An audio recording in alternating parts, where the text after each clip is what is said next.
Greetings, this is Dior Ashley Brown on August 25th, 2022, visiting with Nonchalant on behalf of DC Music Summit and the Humanities DC Oral History Collaborative. How do you prefer people address you? Um, it depends, but non is really good for me in all Okay. settings. Non Yeah. normally works. How did you come up with non or nonchalant? I didn't. Okay. Actually, it was given to me because I am pretty laid back, but I was in a music production company like a lot of people Mm. were, and you got a whole bunch of artists, and then you have this one person that is going to get everybody in the production company a deal. And Okay. so Okay. we were getting told on a constant basis somebody was coming. One week it would be this person, next week it would be this person coming. And first couple of times being told that some stars coming to see us, you get excited. But then about a third time, I was like, okay. I was real nonchalant about it. It was just like, yeah. And it was like, oh, so and so coming. Oh, good. All right. And he was like, "You not excited about that?" I'm like, "Yeah, I'll be excited when they come, but yeah, when they get there." And he's like, "Yeah, I can real nonchalant. That's gonna be your name." I was like, "Okay, whatever." And that's how I got the name. Yep, Wow. being myself, laid back, like, okay, cool, sounds good. So this was later in your career. This was at the beginning of my career. Oh, This was at okay. the very beginning before there was, yeah, when I was still trying to figure it out, when I was still doing singing auditions. Yeah. So you were a singer first. Yes, that's how I actually, yeah, I Wow. started out singing. Big shout out to my BFF, Debo, Donna, who I met at Johnny Gill's cousin's house. We were actually trying to sing back up for Johnny Gill's cousin. So, right, right. So Well, I mean, it's that's so funny. where, It's just like, wow. yeah, Like, so that's yeah. where I met my BFF at. And Wow. so yeah, we were trying to sing, and I was in several little singing groups, and it's crazy because um, uh, uh, me and Donna clicked immediately. Yeah. Having conversations and about music and everything and all like that. And then so we formed a group, and I will never forget. We did a song. We recorded a song, and we let this producer hear it.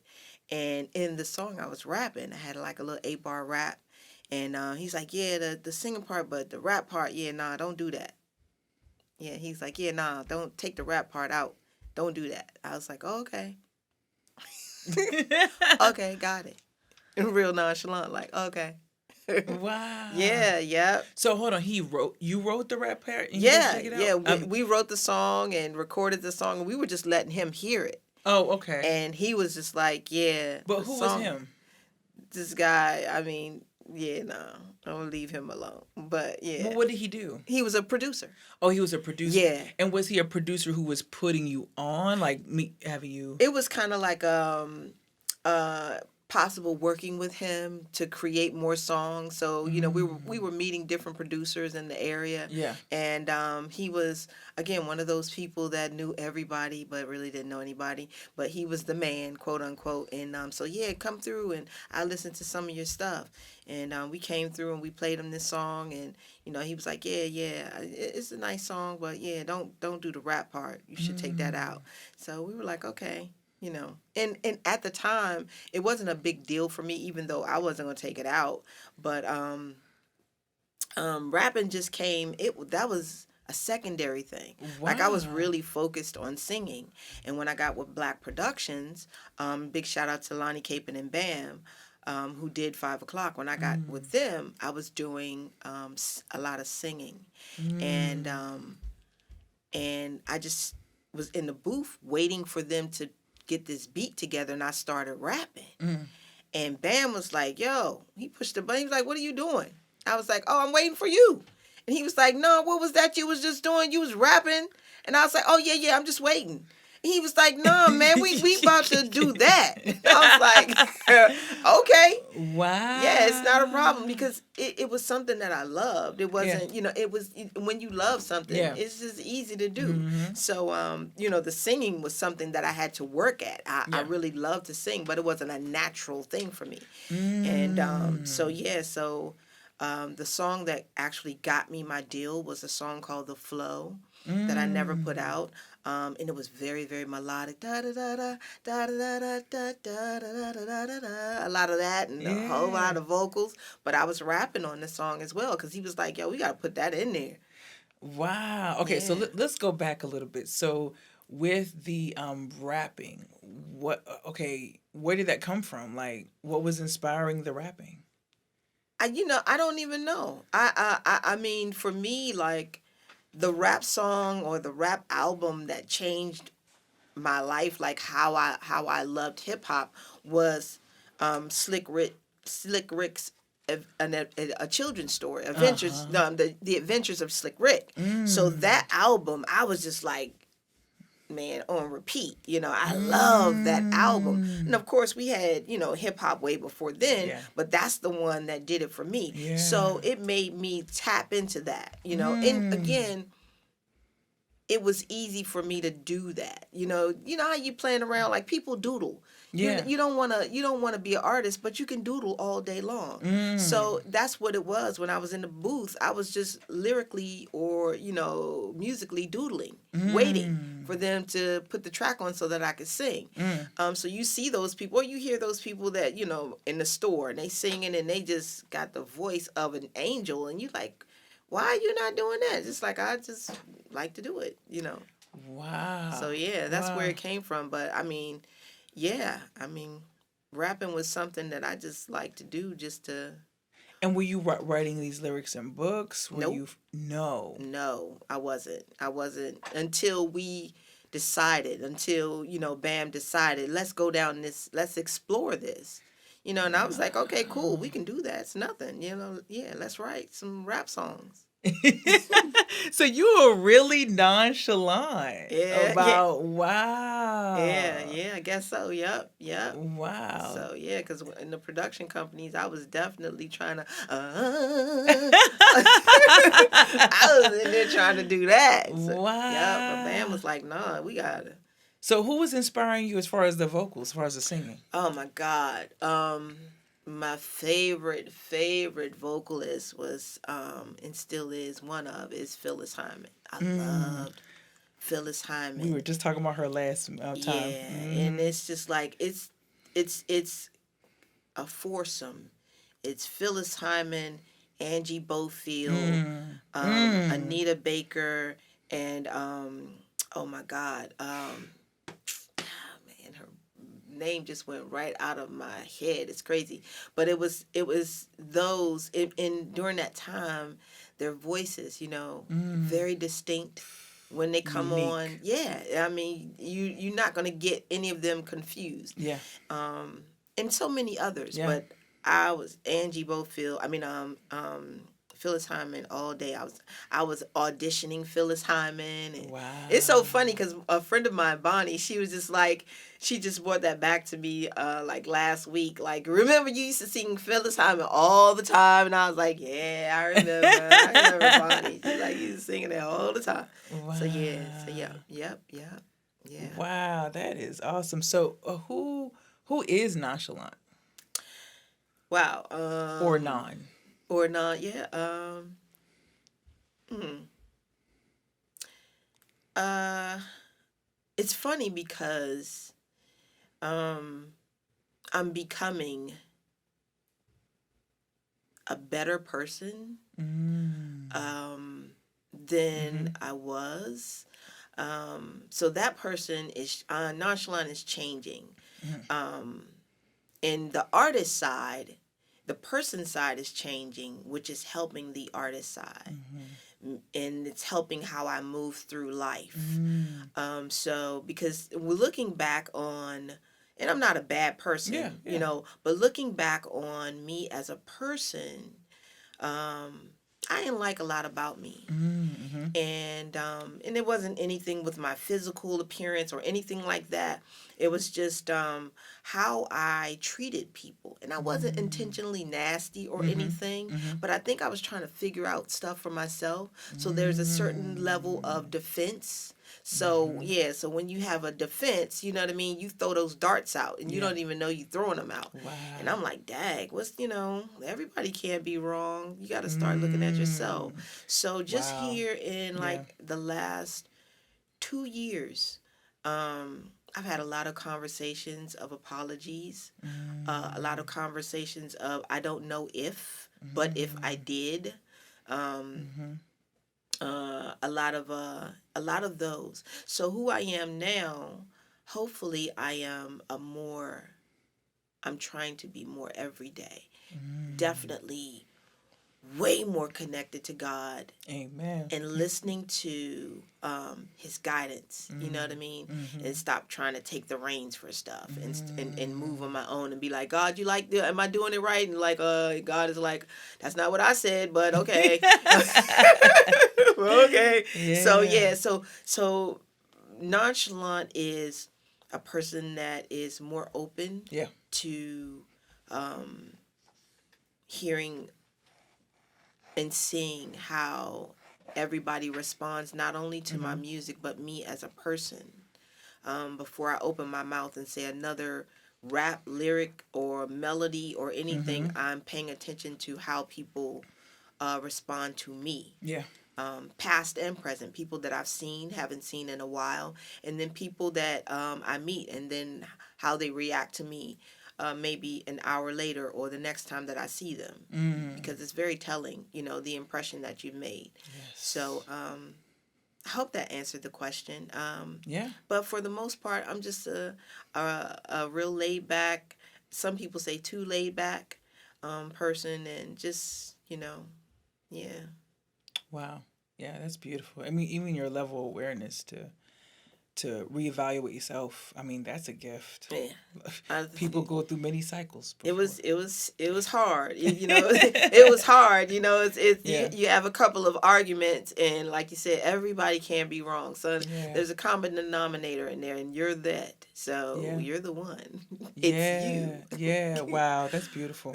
That's beautiful. That awareness. I wanna go back to the time finding out your name. Where were you born? In DC. Where are you from? DC. Yeah. Yeah, What- Northeast DC. Okay. Northeast. Can you tell us about your neighborhood that you grew up in? Absolutely. I grew up with Neighborhood Watch. I grew up with Orange Caps. I was blessed to have both parents in the home. Shout out to Merritt Elementary and H.D. Woodson. H.D. Yeah, that Northeast. I grew up there, right on 51st Street. Wow. My parents, my dad passed away my senior year in high school. And my mom just recently, just before the pandemic, sold the family home after being, having it for, all these years of my life. And speaking a little bit about the neighborhood, it's unfortunate because I did grow up with a neighborhood, where people, you knew the neighbors, and I'm not even dating myself. This is just what neighborhood should be like, knowing your neighbors and caring about your neighbors and saying hello to your neighbors. Yeah, that's right. And it should be that. But unfortunately, my neighborhood, my mom's neighborhood just went down. It just went, literally having a trap house next to my, yeah. And if you have a home in DC, you want to keep that property. You don't ever want to sell it. Yeah. We ended up having two properties. One, that the house that I grew up in, and then another home on the next street. Yeah. But you think of keeping that home because the house has steps in it. So my mom was just like, she wanted a more leisurely life. And so she was just like, okay, I'm going to move anyway. But, the families has a discussion of, are we going to keep the houses in the family? You know what I mean? No, we can't wait this trap house out. We can't wait. Yeah, the whole neighborhood just completely changed. Can you describe more of what it looked like? Like how it looked and felt like? In the beginning, when I was growing up, when I was growing up over in Northeast, it was it's amazing because you have the same buildings. Like at the bottom of our hill, we had a Safeway down there, we had a huge bakery at the bottom of the hill. So these were massive buildings. Mm-hmm. They weren't tall buildings, but they were massive buildings. But the neighborhood still felt open. It wasn't claustrophobic. Okay. Now Okay. you go there, it's like you can't breathe. It's like Mm. cars on top of cars. Mm-hmm. It's just like people on top of people. Mm. And it's not like the houses, they haven't built more houses because Mhm. there's no more space.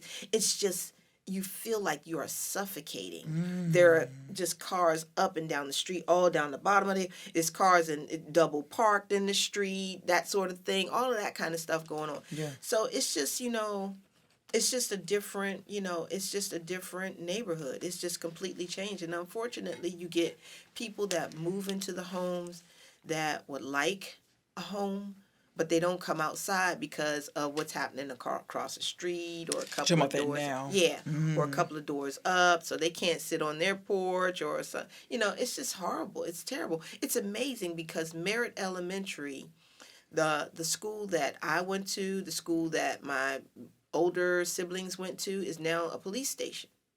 Wow. The school is a police station. The school is a police station. Merritt Wow. Elementary was the first school in D.C. without walls. Oh, wow. Before the school without walls. Mm. Merritt had no walls. It was just a long floor. Mm. And then the classrooms were separated by partitions. Mm. Now you have to know the level of control a teacher has to have that sort of thing Yeah. where you can see all of the classes. But it is now a 6th district police station, Wow. and there's still so much crime Wow. in that neighborhood. I mean, just it's unfortunate, and I believe that things do happen Mm-hmm. to us. A lot of stuff is happening to us. Mm-hmm. But at the same time, I definitely feel 1000% we never take responsibility for things that we do.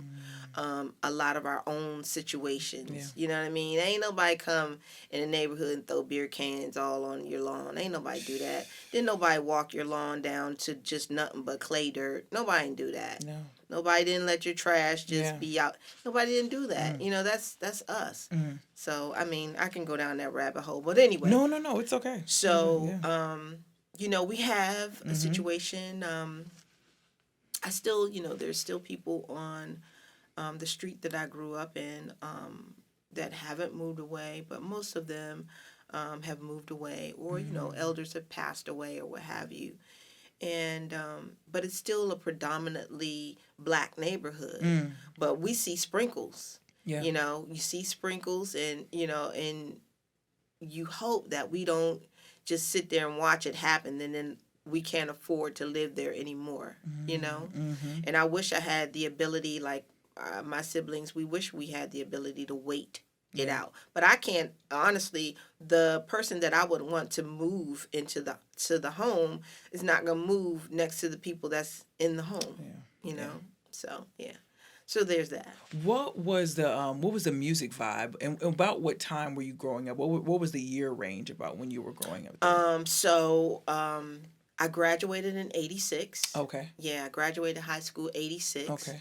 So From which high school was it? HD. That's right, HD. HD. So yeah, it was of course, you go from the whole Slick Rick, you go to Telephone Love Tracks, you go to, you know what I mean? And Yeah. it was that, during that time, you heard, it was either two things playing in people's cars. It was Telephone Love, sounds so sweet on the line. Big shout out to everybody who was doing the 300Zs and the Wow. 190s Mercedes, and then you had the Slick Rick playing, and then big shout out to Crystal Skate that's still open on Yeah. Branch Avenue. Mhm. You were up at Crystal Skate, and then on Sundays we heading out to Alexandria Yeah. skating rink, and then we heading up to Ball Baltimore to Shake and Bake, Yeah. and then eventually we ended up Calorama. But the music, Mm-hmm. of course, strong go-go influence. Come on now, I mean Okay. homegrown. Come on now, Okay. Go-Go Mickey, and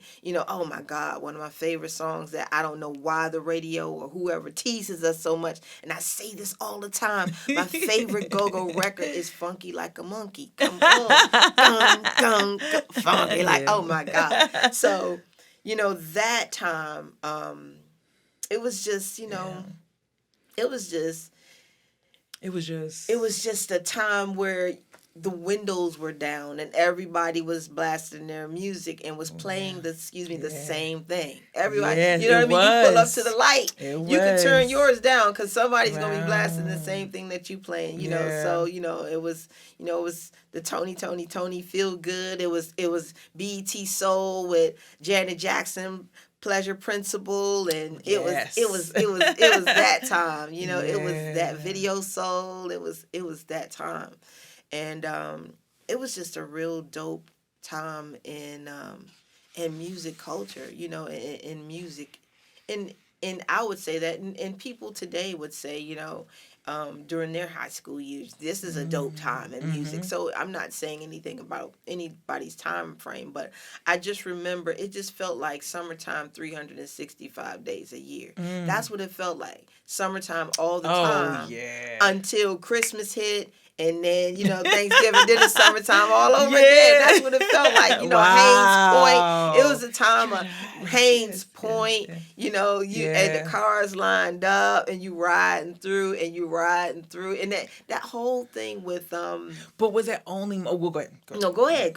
Was it only 86 that felt like that, or was it 86 until when? I would say because I really didn't start driving, until my high school year. So, and big shout out to my sister Sherry for leaving her car at Is this the your house. blood sister? Yes. Okay. And yes. how many siblings do you have? I actually have 6. Oh wow. Yeah. My parents were married before, so but it's so she left her car. She had to go away for work, and she left her car. She left her keys, so I stole that joker, and stole that joker and drove to Alexandria skating rink, and then stayed the night over at my friend Rashawn's house. Yeah, and then my sister came home early and called and was like, "Where you at with my car?" And I was like, "Oh my God!" And she had just started practicing, showing me how to drive a stick. So so I look. That was a whole long story. Shout out to my sister who is now an angel. I love you, baby. Oh yes. So anyway, so from that time, so that goes into the 90s. Yeah. Okay. Yeah, it goes all the way Yeah. into the 90s, and I mean, music for me, as far as being an artist, was not in my head. My whole thing was the reason I am nonchalant right now, that I sat through all of those late nights, is I'm like, I gotta meet Janet Jackson. Come on. That's it. That's the whole thing. I was like, I was that person. I was that child when Rhythm Nation came out. I lost it. I'm like on the phone calling California for real. No lie. My mother was like, if you pick that phone up one more time and run this bill, I'm straight like, I'm calling the Jacksons. Yeah, it was that. I was gone. It was that. And so I was like, I was like, Mom, I figured it out. And she was like, what? I was like, I figured out how I can meet Janet Jackson. And she was like, okay. Look, okay, baby. Like, oh, God. I was like, look, I'm going to start singing. Yeah. I'm going to get famous. And then I'm going to meet her. And she was like, okay, yeah. The little pat that was on the focused. head. That was a plan. the little pat on the head, like, oh, my child. Right. So, and that's where it started. Like, I really started, but I remember I wrote, like, the whole creative writing thing has always been in me. Like, I wrote my first song when I was, my first full song, when I was, I think, I must have been 12. And I was in the bathroom, and I wrote this song. If I could find that song to this day, but I wrote the song. It was some little simple song. I sung it for my mother the next day, and she was just so happy. And I was singing. She would ask me to sing the song lots of times. And But when you really think about it, it's like when, somebody, you start thinking about your life and you're like, damn, that was always there. It's always It there. was Yeah. always there. God's plan. So yeah, so I mean, Janet, she pulled it on out of me and got me in the studio to record, and yeah, Wow. and that's where it came from. Wow. So, how did you start knowing that this was going to be a career? Like, when in that process was like, I'm real. I mean, yeah, you were inspired by Yeah, Janet, yeah. but when did it start going in that direction? Um, I think Not even with you being signed. Just yeah, yeah, just when I yeah, know that yeah. it's not about Janet anymore. Like I'm Mm-hmm. really wanting to do this. Yeah. Yeah, it was one night when I was in the studio, and you hear, it's like I'm working on this music, but it wasn't Mm. until I actually wrote and recorded my first song, The Mm. Flow, and then hearing it back, Yeah. and my personal song making me feel like somebody else's song on the radio. Like, I really like this. Mm. And this came from me. It wasn't because, okay, let me get in here and just write this song, okay, we about to, okay, let me.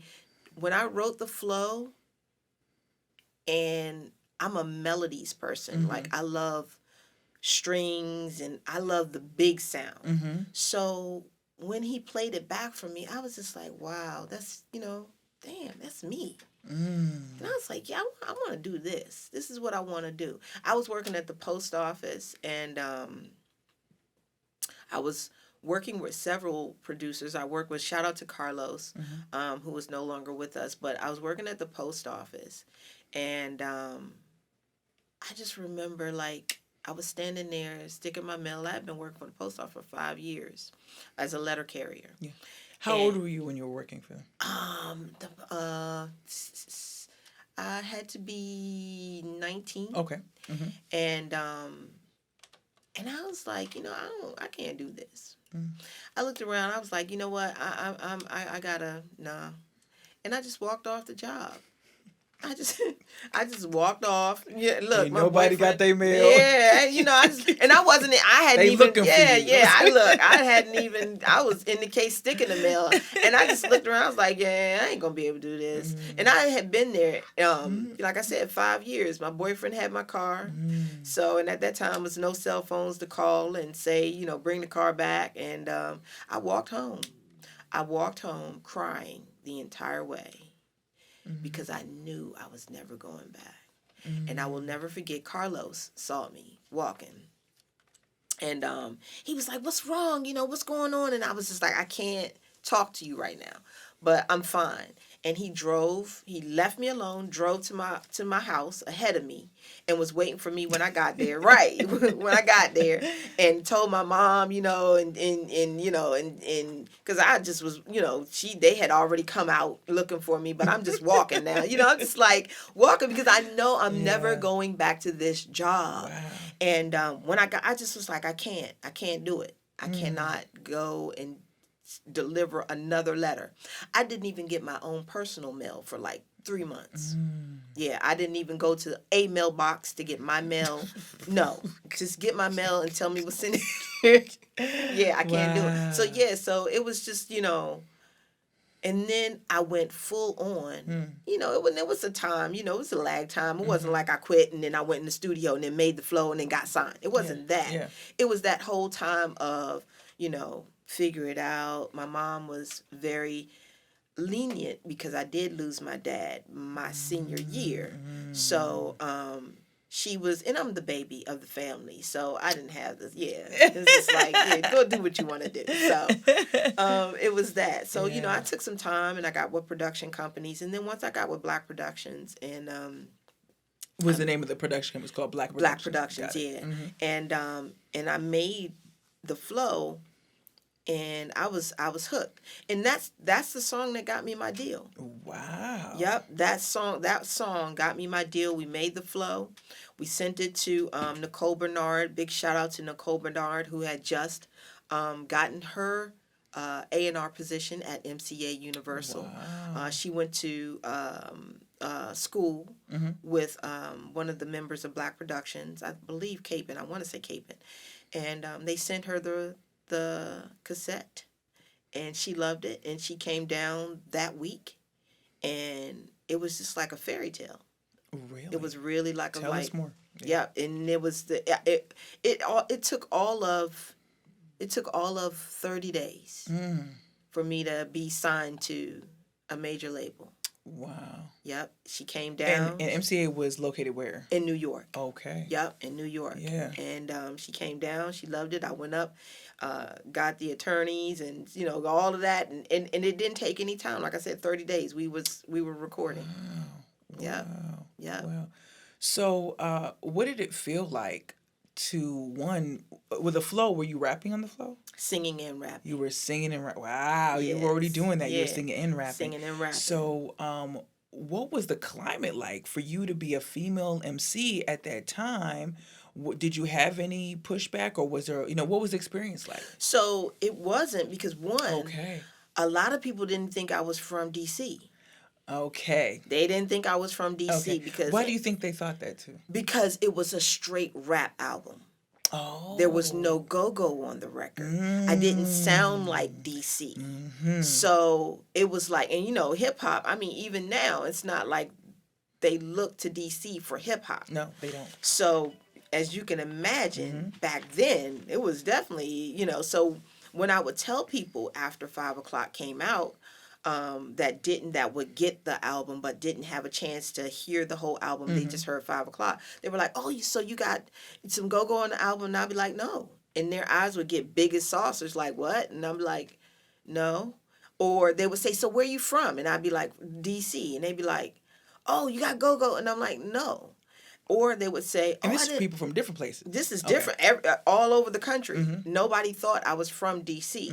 So You said, or they would be like, or they would be like, "Oh, where are you from then?" And I'd be like, "DC." You know what I mean? I'm just from DC. You know, it's hip hop in DC. So I didn't really get that pushback at all because, and then the record preceded me. A lot of times I was already going places. They already loved the record. And thank God for that record because. and this is flow. Yeah. Okay. I mean, no, now this is, if you're talking about when I was signed, Yeah. then I didn't get any pushback Yeah. from the label. And I think it was because, thank God for Nicole, again, she was the mentor. She was the big sister. She was this is my baby, meaning this record. It was her first record there. So, and they had I think she had a lot of support at the label. Yeah. So it was pretty much, and then she was very connected. Like Nicole, like I recorded with Marley Marl. Oh, wow. Yeah.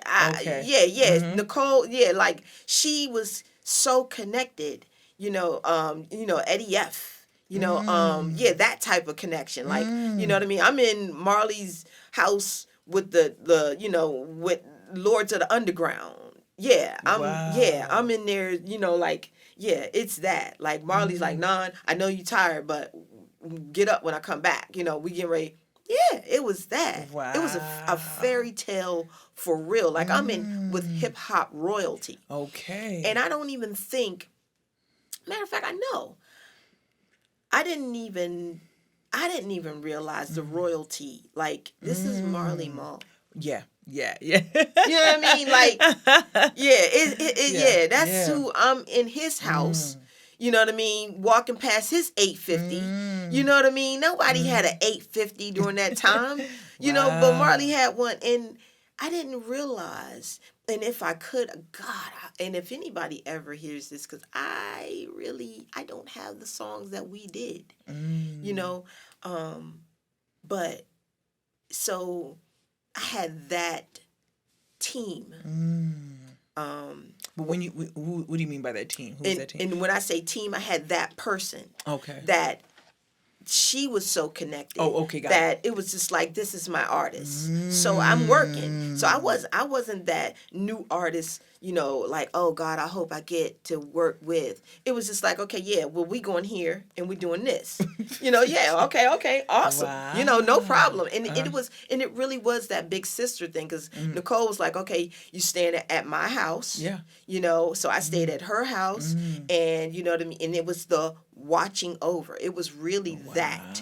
So the blessing of having that type of mentor and very, very, very, I mean, very intelligent Black woman, you know, and strong Black woman to say, okay, this is what we're doing. You know what I mean? I had a team, you know, and so that it was a team of one. And then it was a team of one that signed me.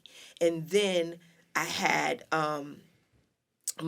which she got my management, you know, and when you look at it, some of it was not supposed to happen because your label not supposed to get you management. Yeah. Your label's not supposed to do this. But at the same time, you feel like, and I felt like, it wasn't done out of, okay, we about to corner the market and we about to be Babyface and Pebbles and take her money from all angles. We were I'm shout out, I mean, I don't mean to put y'all out there like that, but I'm just saying y'all know the story. So anyway, but it was, she doesn't have, because Black Productions, they were new too. They were as green as I was. Yeah. So they like, you know, we all hanging on, you know, to coattails. So they didn't have, so she was like, okay, you know, you need this A, B, C, and D, and she put the team around me. Yeah. And Wow. So shout out to Nicole Bernard, who is a powerhouse. Yep. Still. Wow. So with MCA, so what was that process like for them to get that work? How was it? Well, define first what was a fairy tale for that time, and can you tell us what year that was? Because a fairy tale is different now, right? Or maybe different now. Right. What was a fairy tale during that time? So 94, we're looking at 94. Into 95, and now I'm coming off, and I got to go back a little bit because I'm coming off of a tragedy. Oh, wow. So the loss of... Well, the loss of my sister was after. Oh, okay. So we're going to go down, and I'm going to touch on this, but I'm not going to touch on this. Okay. But I'm coming off of my mom being shot 5 times. Whoa. And that's a whole nother story, because she is a miracle walking the earth, an angel walking the earth. She is like... She's bulletproof, but she's for real my superhero in everything. And I say that because she gives me all of my love for God comes from her making sure that I love God. And it's because of her love for God, I really believe that she is here. So... who is about to, shout out to my mom because she's about to turn 80. So yeah. Happy birthday. Yeah, Mom Chalant. Big shout out to Tigger who gave her that name, Mom Chalant. Yeah. Wow. So I'm coming off of that. And we're still dealing with that in the family, but she's better, you know, she's healing and so forth and so on.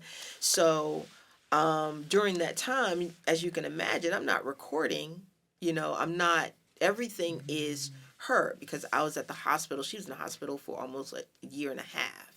So everything became, you know, hospitals. There was really no time to write or anything like that. I spent a lot of time, the irony of where we're doing this, the way that I came to get here today was Spout Run. And I spent a lot of time on Spout Run. If you're from the DMV and you hear this, or if you're outside of the DMV, you don't know Spout Run, but you know Spout Run if you're in the DMV. I spent a lot of time on George Washington Parkway, in pulling off on the lookouts.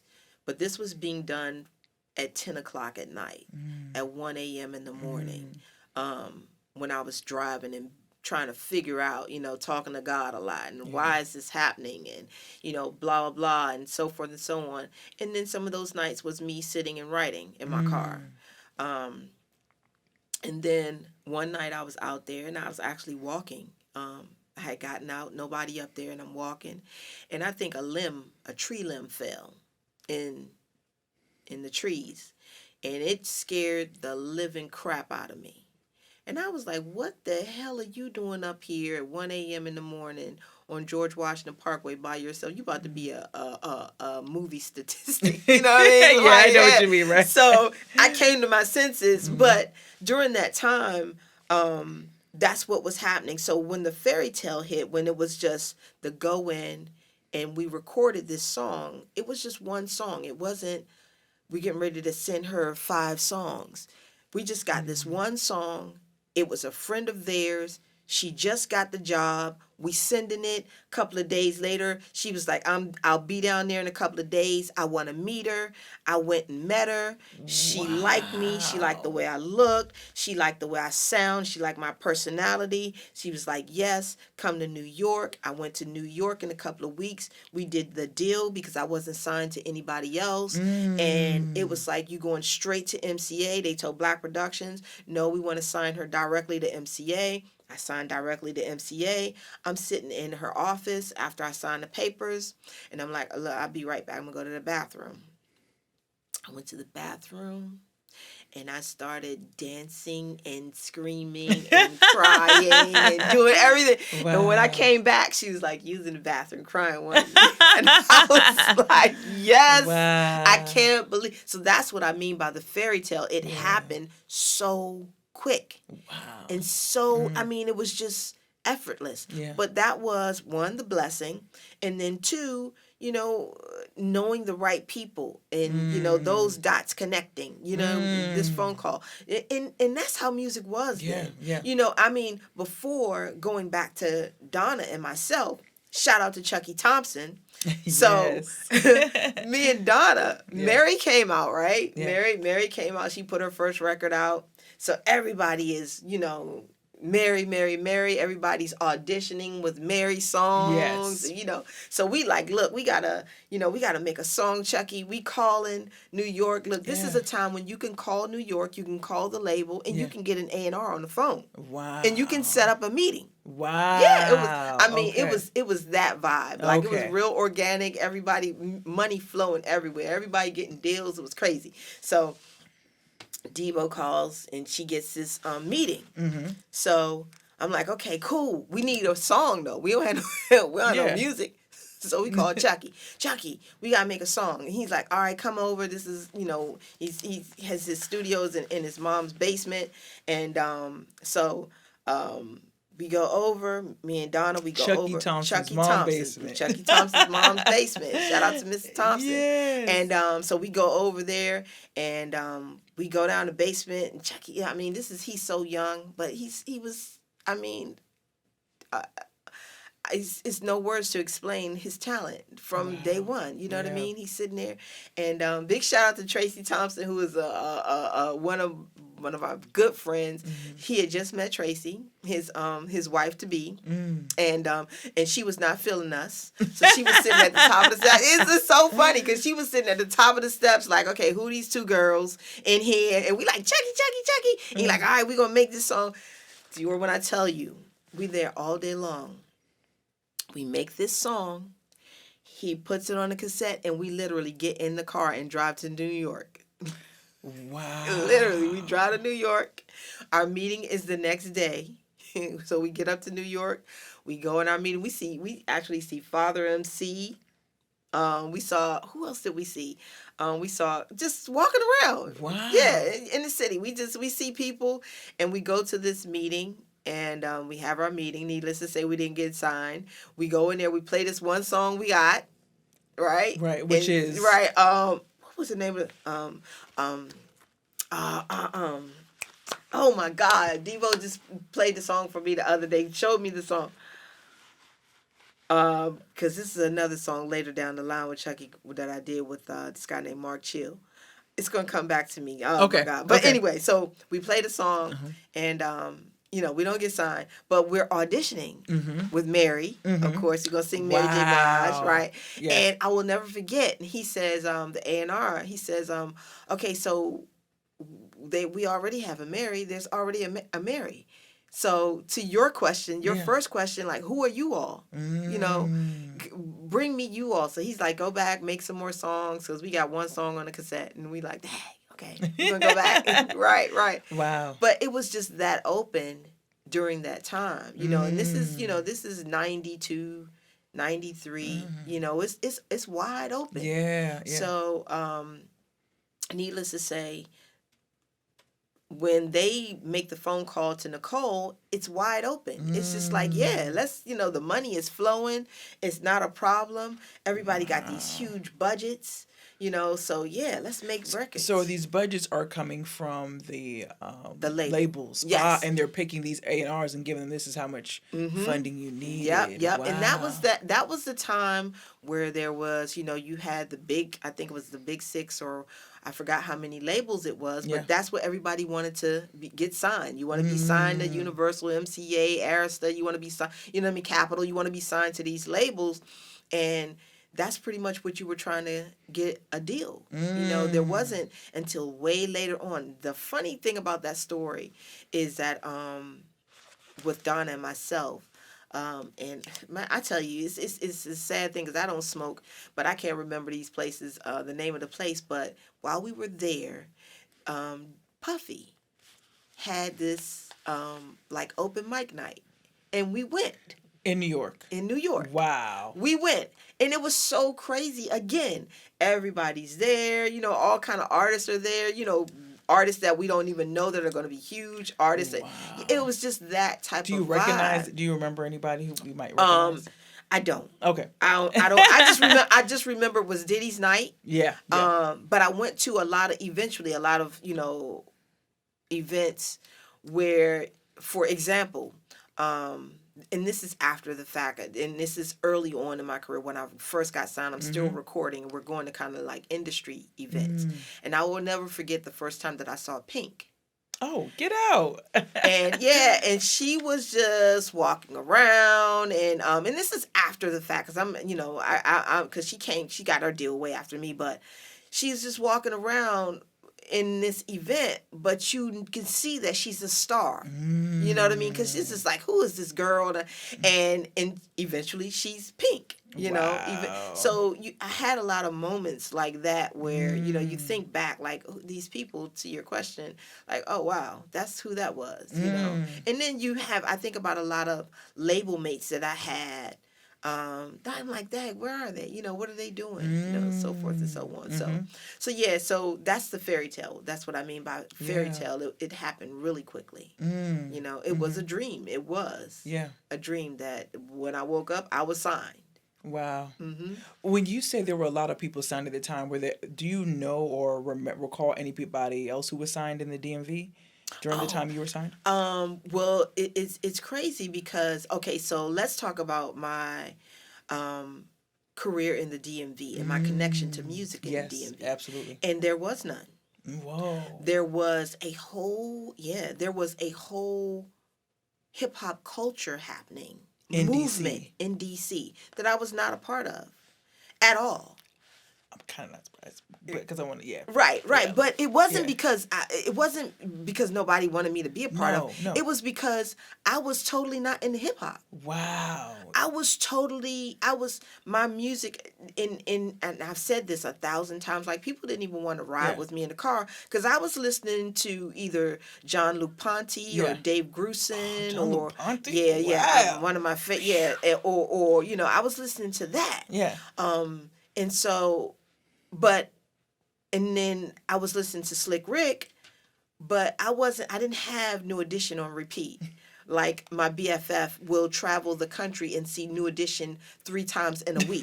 No lie. That's a true story. It's ridiculous at this point. So right. Like, she really would. Wow. But I that wasn't who I was. So when I say, I say because your style is so unique. I was like, I'm not that surprised. I'm kind of surprised. I'm like, I want to ask you, like, did you hear yourself in the radio in DC and all that? But I'm also like, you were kind of your own thing. Yeah, I was. Yeah. And thank you for that. I wasn't. So those production companies, there were rappers there, of course, and there were singers there, but I just, I'm just trying to, a means to an end in the beginning, and then getting with the right production company to make your creativity come out. Okay. And that's what Bam was. Yeah. Going to his house, he was a DJ. Bam is a DJ, but he also played. So that I was able to explore all of the sounds that I love, as opposed to having beat makers with MPCs. So that allowed me. So this whole culture is happening in music. Hip hop movement is happening. So I was not really connected to the Black Indians or the Section 8 mobs. I know they're happening. Wow. I'm finding out, but I'm not connected to them. I'm not, I'm not up on Georgia Avenue with the, the open mics and things. I'm not there. Wow. So, A whole nother career habit. Wow. Yeah. I'm just like, honestly, I'm out in Maryland. I was actually out in Fort Washington in the production. Yeah, so I'm out there. So, to later hear and meet people that were really pushing hip hop the way, the backpackers and everything later on. I'm like, yo, that's dope. But honestly, I don't even know that I really would have connected like that. It would have been the same thing. I go to a go-go. I love go-go. Yeah. But I'm not getting ready to just sit, in a room full of just hip hop. I'm not going to do it. I love it. But that's not what because I'm going, I need to go hear the Beatles in a minute. Okay. Yeah, I just need to, So, so for the artists, I didn't even know Black Indian had a deal.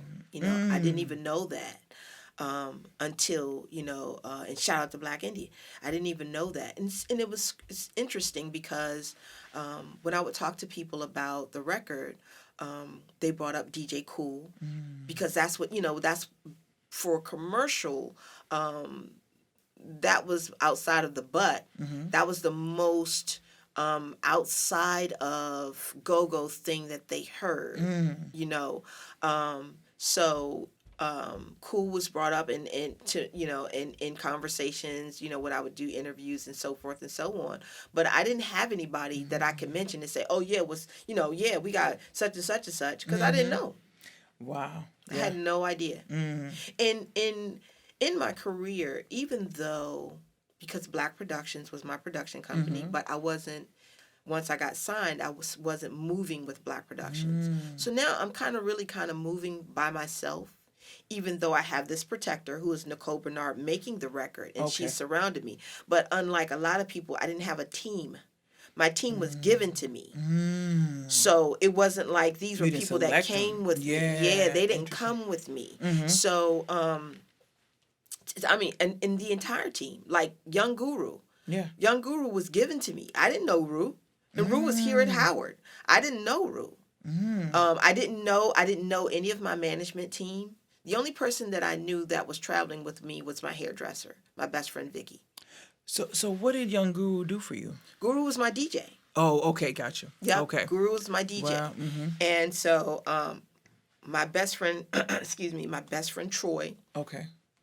T. Burns, who was a rapper, who lived around the corner from me when I'm in these we were in the same production company for years. I didn't take Troy with me. I didn't take my best friend Donna with me because I didn't know that I could. Wow. I didn't know, you know what I mean? Interesting. Yeah, I know. I get you saying. I was so young and so green. I had no idea that I could say, okay, I want these people with me. And it was a separate thing in your mind. Yeah, wow. I had no idea that the money I'm spending, it's your money. Your own money. Yeah, this budget is your budget. Oh, so they're spending your money to have all of these pieces, but you didn't have like the pieces maybe. Okay, got it. And I think I believe that if I had said to Nicole, I want this person, then I don't think it would have been a no. But because I didn't say, well, I want this person, it was like, okay, well, let me surround her with these people. But when you don't know, you don't know. Yeah. So, like I said, the only person I had with me was Vicky. Yeah. Who was doing, my best friend at the time was doing my hair, and everybody else was given to me. Thank God I was given, Dwight, big shout out to Dwight King, who I talked to, J1s. These are all great people who I love to this day, but it's different. If you were with creative people that knew your struggle before, and then you go on the road with people that you grew with, that would have given me a completely different dynamic. Would have been better or worse, I don't know. But it would have definitely been different. I would have moved differently. there was times that, I would be on my own video set, and I would feel like I'm happy to be here. It's my money. I'm paying for all of this. Wow. You know what I mean? But Wow. I'm happy to be there. Yeah. And this is like, you're happy to be in your own house. Wow. This is your house. Yeah. The house wouldn't be here if you didn't pay for it. Wow. So, but when you don't know, you don't know. Yeah. And so, it's in hindsight, you look back and you think about it, and you're like, wow, I could have made a left when I made a right there. And who knows where I would have, that right would have taken me. But I mean, Yeah. I believe, and I have to believe, God doesn't make any mistakes. I'm where I'm supposed to be. Yeah. Now, sometimes God told me to make a left, Yeah. and I made a right. And he's like, okay, I'm going to Yeah. fix this, Yeah. 3 turns down, you know what I mean? The navigation change, redirecting. That's what he's saying. Okay, redirecting. Yeah. But I'm very, very happy and blessed with where I am Yeah. right now. Yeah. As you should. Everything, yeah. As you should. I wanted to ask you, do you think that there were a lot of artists like you? I mean, I feel like I've watched a couple of movies, but definitely, or series. But do you feel like there were a lot of artists like you who were unaware? Absolutely. Yeah. Absolutely. And I believe, even with Nicole was so young. Yeah. I believe if she looked back at my album, there were things she would have done differently, and because we were so free and young, Yeah. it's just, you making moves, Yeah, you so are. I definitely believe that there were a lot of artists that were like that, Yeah. because not for anything, any malice, anybody intentionally doing things. It's just the way that it was. Things move so quickly. Sometimes people ain't even have a chance to think about, Yeah. dang, Yeah. should we have done this or blah, blah, blah. So, yeah. Yeah. Yeah. Yeah. Wow. What do you think would have supported your awareness at that time for you to? Because I mean, that's a lot to take on. You get signed, and we all watch the dream of being signed. But how would you have ever known to have those keys? What do you think what could have supported you at that time? Definitely, I believe having the people that I was connected to musically still with me to have conversations about, Yeah. what do you think about this? Yeah. Or you think blah, blah, blah, or such and such, or, you know what I mean? It may have even given me the ability to say no to some things, or I don't think I want to do that, or, just bouncing ideas, Yeah. that support system, and having that old support system giving you strength to handle the new things that's happening. So I think that would have definitely helped. And then, coming from a situation of, everybody's very happy Yeah. for you. Yeah. But then you don't, this is something happening for the first time in your family. It's not getting a job. It's not like going to get a job and your parents can say, okay, well, even though you're working here, these are the criteria for every job that you have. You come in on time, you do this, you have this type of etiquette, you have the A, B, C, and D. That's in the real world. Yeah. When you don't have that, to be able to say, okay, this is what's going to happen. This may happen. And I'll give you case in point.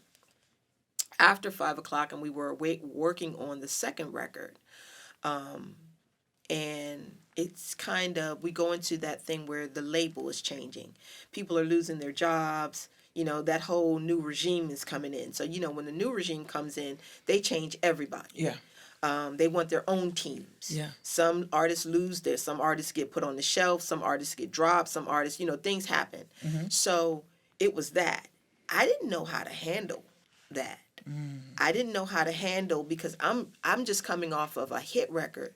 5 o'clock, when I come in the building, hey, Non, hey, everybody's, hey, so excited.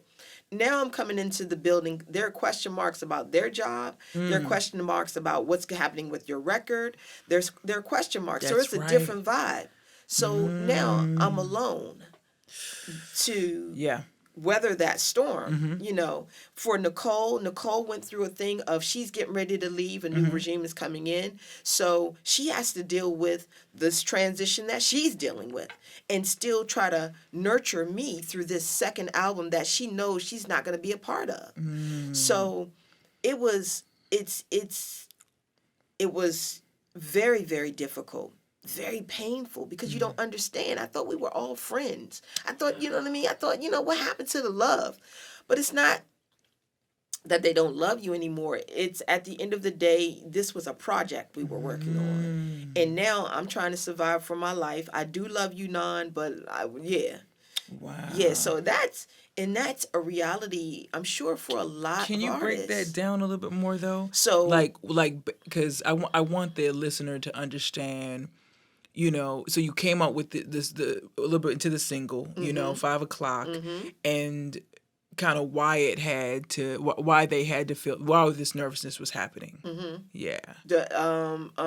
When you say nervousness on my part, Well, no, with the team, and why they had to. You feel like they had these questions. Yeah. because of the new regime. Because it's a new regime Oh, coming you in. knew from MCA. It was Yeah, another. Hank Shockley and everyone is coming in. So it's so people are getting fired. So that's the thing. It's new regime. Like it's another job, like another company. Yeah, a whole nother. So they're getting Wow. ready. They're coming in. So everything's screeching halt. Mm-hmm. They got to come in, set their stuff up, get their people in place, look at all of the artists on the roster, and see who they want to keep, who they want to let go, what artists they already have that they want to bring in, that sort of thing. The great thing for me, the blessing and the curse, and is that it was a blessing, is that I kept working through all of that. Oh, okay. And what kept me working is 5 o'clock. That's what kept me working. Probably Okay. if I didn't have 5 o'clock, I probably would have been one of those artists that was gone. But because I had 5 o'clock, that mega record, you can't just, you can't get rid of, Nonchalant. It's like 5 o'clock. Come on. So I'm working, but at the same time, I'm not working the way that I should be working. Because you come off of a 5 o'clock. It's a high. Now, Is that it? you should be, you should be doing No-Brainer Records. For the second album, it's No-Brainer Records. Mary J. Blige is my label mate. Why am I not doing a record with Mary J. Blige? You know what I mean? It's now, it's just like... When you say no-brainer, what do you mean by that? When you're doing your album, you want to get short hits. Okay. Mary is Mary. That's a short hit. Oh, okay. Let's link her up with Mary, because Mary is Mary. Yeah. So let's do like 3 no-brainers, and then let's do the rest of the album. So it's just like, now I'm trying to figure out, why am I not doing these no-brainer records? Why am we not just so certain things like that was happening. Yeah. Where I'm trying to and I'm still recording. I'm recording, and we do the second album. We get the second album actually done for All Non-Believers. We get For All Non-Believers done. But it was a process that process was not the process that an artist with a hit record that I had should have had. That process. What happened? So it was just, I'm doing records with up and coming producers as opposed to getting the no-brainer records out of the way. It's like, and you don't mind doing to that. maintain. Yeah, you don't mind. I don't mind doing that, because you don't know what genius. Timberland was up and coming. Pharrell and them were up and coming at some point in time. Yeah. So to be in on the ground level of that, awesome. Let's rock. Yeah. No problem. But at the same time, let's get the no-brainers out of there. What are we doing? You know what I mean? Yeah. So, and during that time, there was a lot going on, because I was at the radio station as well, at WPGC 95.5. So I'm recording in New York at the Museum of Television and Radio. I'm broadcasting from there, then driving back out to Long Island and record. So it was chaotic. But so it was a lot going on. Your team is my team, but they're still not the team that I came with. So we're close, but at the same time, it's a question mark, because everybody's young and everybody's scared. Yeah, so, you go into the label and it's a different vibe. It's just like, I don't even know if I'm going to be here tomorrow or tomorrow. So I don't have the excitement now. I don't have it. It's stress. So it's hard, because I'm like, dag, well, I love you guys, and I'm not getting the love. And it's not because they don't love me. It's just because, man, look, We don't know if we even gonna see you tomorrow. Wow. You know, so yeah, it's interesting, Mm-hmm. and that's hard to deal with as a young person, and then as a creative person. You know, it's a lot to take in. So yeah. Yeah. Did you ever see your money when you were making these? Okay. Yeah, Okay. I Good. did. I did. Okay. Okay. I did. Okay. I did see Yeah. my money. Yeah. You know, you know, and I was blessed to see money from shows the way that I Good. was seeing Good. show. Good. Yeah, Good. yeah. It was and that was another thing. I mean, you know, and man, I can only imagine now. I can only imagine because I know what it was like for me when I was touring and doing so many dates back to back to back to back. I remember being in a hotel and Dwight coming in and he's like, "Oh, non, I forgot to give you this," and I'm like, he's a stack of money. He's like, "Oh, I supposed to give you this back, you know, 2 shows ago. I forgot." You're working like that. And I mean, I can only Wow. imagine Yeah. now, you know, the stacks are ridiculous. Wow. You know, so if you get those records, you know, you can come in and do walkthroughs and do that sort of thing. But yeah, so, and then the money from the label, it's not so much the money from the label that you see. Luckily for me, I was writing everything. So I was seeing my publishing money. Okay. Nice. And I did get a publishing deal. Yeah. So I got, you know, money up front for publishing, but I was still had a portion of my publishing. So I was able to still get my checks, my writing checks, you know, for publishing. So, in that sense, you know, I was very blessed because they paid me for a long time to be at home. I got a check every month to pay my bills. And, you know, I mean, it wasn't free. It was going against me. Yeah. You know, so it wasn't like it was free money. But at the same time, at a certain point, you ain't never going to get it back. So you still give it, because really at some point in time, they were really just trying to figure out what they're going to do, what they're going to do, what they're going to do. And after a while, I was just like, you know, can I be released? Can I just, yeah. And they said yes. You know, they could have just put me on the shelf and not spent any more money and let my terms ride out. But they didn't. They were like, okay, yeah, we'll release you. And you know, Terry, big shout out to my attorney. We did the paperwork. I was released. Wow. And then I found myself sitting in my studio with this 32 channel Mackie board and my ADATs, my stack of ADATs, and you know, all this recording equipment. And I'm like, what am I about to do? What am I gonna do? You know, what am I doing? And it was that for a very long time. Wow. Of sitting in that room and like, I don't know what I'm gonna do. And then came the littles, the little this, the little such and such, the little such and such, and the little. What do you mean? And the artists' names. Everybody was a little. Gotcha. And then came the women having the Eves with Rough Riders. Oh yeah. And Foxy Brown with Jay-Z. Yeah. And so I'm by myself. I don't have that crew. So how can I get in? Wow. So it was a lot of music made, a lot of recording done in that room that people will never hear. Yeah. These songs. But to any artist that's listening to me, you know you have no choice but to record. Yeah. Especially if it's in your house. You're gonna record. Yeah. And I just kept making music because I didn't have a choice. Sometimes it was just I didn't want to. Yeah. Because I know nobody's gonna hear this. And I had a couple of meetings, you know, and they didn't pan out. And you don't know why, you know. You come home, you trying to like, what the hell's wrong with me? What, you know, I know, honestly, that I'm the shit when it comes to, and I'm sorry for saying it like that, but yeah, I know my bars. Yeah. I know I have the ability. I know the song is a hit. But I can't figure it out. I can't put my finger on it. But, I mean, there are a lot of artists right now can't put their finger on it. A lot of artists during that time and to this day can't put their finger on why they are not stars. Or, so, yeah. Oh, it's not an easy business. Not at all. Not at all. It's not an easy business. So how did you come up with 5 o'clock in the morning? How did that single come? The post office. Get out. Me having to be up at 5 o'clock in the morning, going to work. I had to be at work at 6, which I was late most of the time. But and that was the time of the pay phones and the guys standing out all night. And I just was like, man, I really hope I don't never see one of my nephews out here at 5 a.m. Wow. And everybody's family was touched by drugs one way or the other. Yeah. You had hustlers and you had people in your family that was on drugs. That's right. But, you know, you just hope, I hope I never see it. Yeah. And that's where it came from, Yeah. 5 o'clock in the morning. Where you going to be? Outside on the corner. Mm. And they were there like they had jobs. Like I was going to the post office. They were there every morning. Yeah. Yep. That's where it came from. Wow. 5 o'clock originally was called Brother Man. Wow. Yep, Brother Man. And it was a singing hook. Mm-hmm.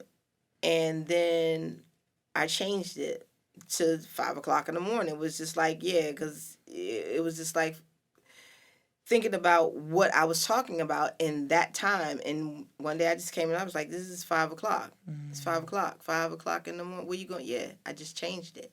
And who picked the single? Who picked 5 o'clock to be the single? Because we did this album. Yeah. I'm in Nicole's office. We're sitting and we're listening to the album. And who walks in is Daddy-O. We play 5 o'clock. Daddy-O was working at MCA. We play 5 o'clock, and Daddy-O comes in and he says, that is your single. That's the record. And that's the one we went. Yep, Daddy-O picked the record. Yep. Wow. He's like, that is your record. I will never forget my first time performing in LA. I was so scared. I was so nervous. I'm always nervous for shows anyway. Yeah. But I was so scared because it's LA, my first time. And Daddy-O says, look, I want you to say this when you go out. Just say this and you'll be fine. He said, I want you to say, this performance is for all those dudes shooting at the cops and missing. I have no idea. When I said that, they lost their minds. They lost their minds. Wow. Wow. I have no idea what that means. I never even asked them what that means. But they knew what it meant. To this day, I don't know what that means. But he said, just say that. For all those dudes be shooting at the cops and missing. They lost it. Wow. And I lost it. I was just like, that's all I needed. I'm gone. I blacked out. I totally blacked out. Wow. Yeah. So what did it feel like to hear like yourself on the radio? Did you ever hear yourself on the radio in DC? Yeah. Wow. Yeah, the first time I heard myself on the radio in DC, I was on Southern Avenue. Wow. Southern Avenue in Pennsylvania. Yes. The first time I heard my song on the radio was on Southern Avenue, Pennsylvania Avenue in DC, and right at the line. And I pulled down to the light, and a record came on. And I was losing it in the car. Wow. And I'll never forget, it was a car of girls next door, in the lane next to me. And and we were both, and they looked over, and I was like, and they was looking, and they was like, oh my God, it's her, right? Wow. So we were both, it was crazy. Wow. Oh my God, I will never forget that, that day. Wow. Yup, I was losing it. Another pivotal time in my career where I lost it, when I saw the impact of my record, was, and there were so many, and artists have these times, but I can remember I got to New York, and this is when the record first dropped. And sniping was big. Sniping when they're doing the construction and they put up the big walls when they're trying to keep the debris. So they build up these big walls, in New York, right, to protect. So they would come and, put posters and stuff. Yeah. So I'm driving in, and we're driving down, and all of a sudden I just see an entire block of fives. Wow. Nonchalant. They did the entire block of poster boards of 5 o'clock, Nonchalant, 5 o'clock. And these signs were neon pink with black fives. Get out So of here. it was so striking. So when I looked up and I saw it, I mean, it literally took my breath away. and I mean, thinking about it now, it almost makes me tear up, and I just started crying. Wow. And the driver Wow. was like, "Ma'am, I'm sorry. What's going on? What's going on?" And I was like, "That's me. That's me." And he's looking, Wow. and and then he realized, who he picked up. Yeah. And he was like, "Wow, man, that's cool." I mean, to see that, it was just, I mean, the street teams Back in the day. back in the day, boy, it was a serious Wow. competition for street teams. Street Wow. teams used to be on a mission, and Universal MCA Street Team was oh my God, when I came down that block and the entire block was neon fives. Wow. Oh my God, that's Wow. something. Yeah, so yeah, that was a moment.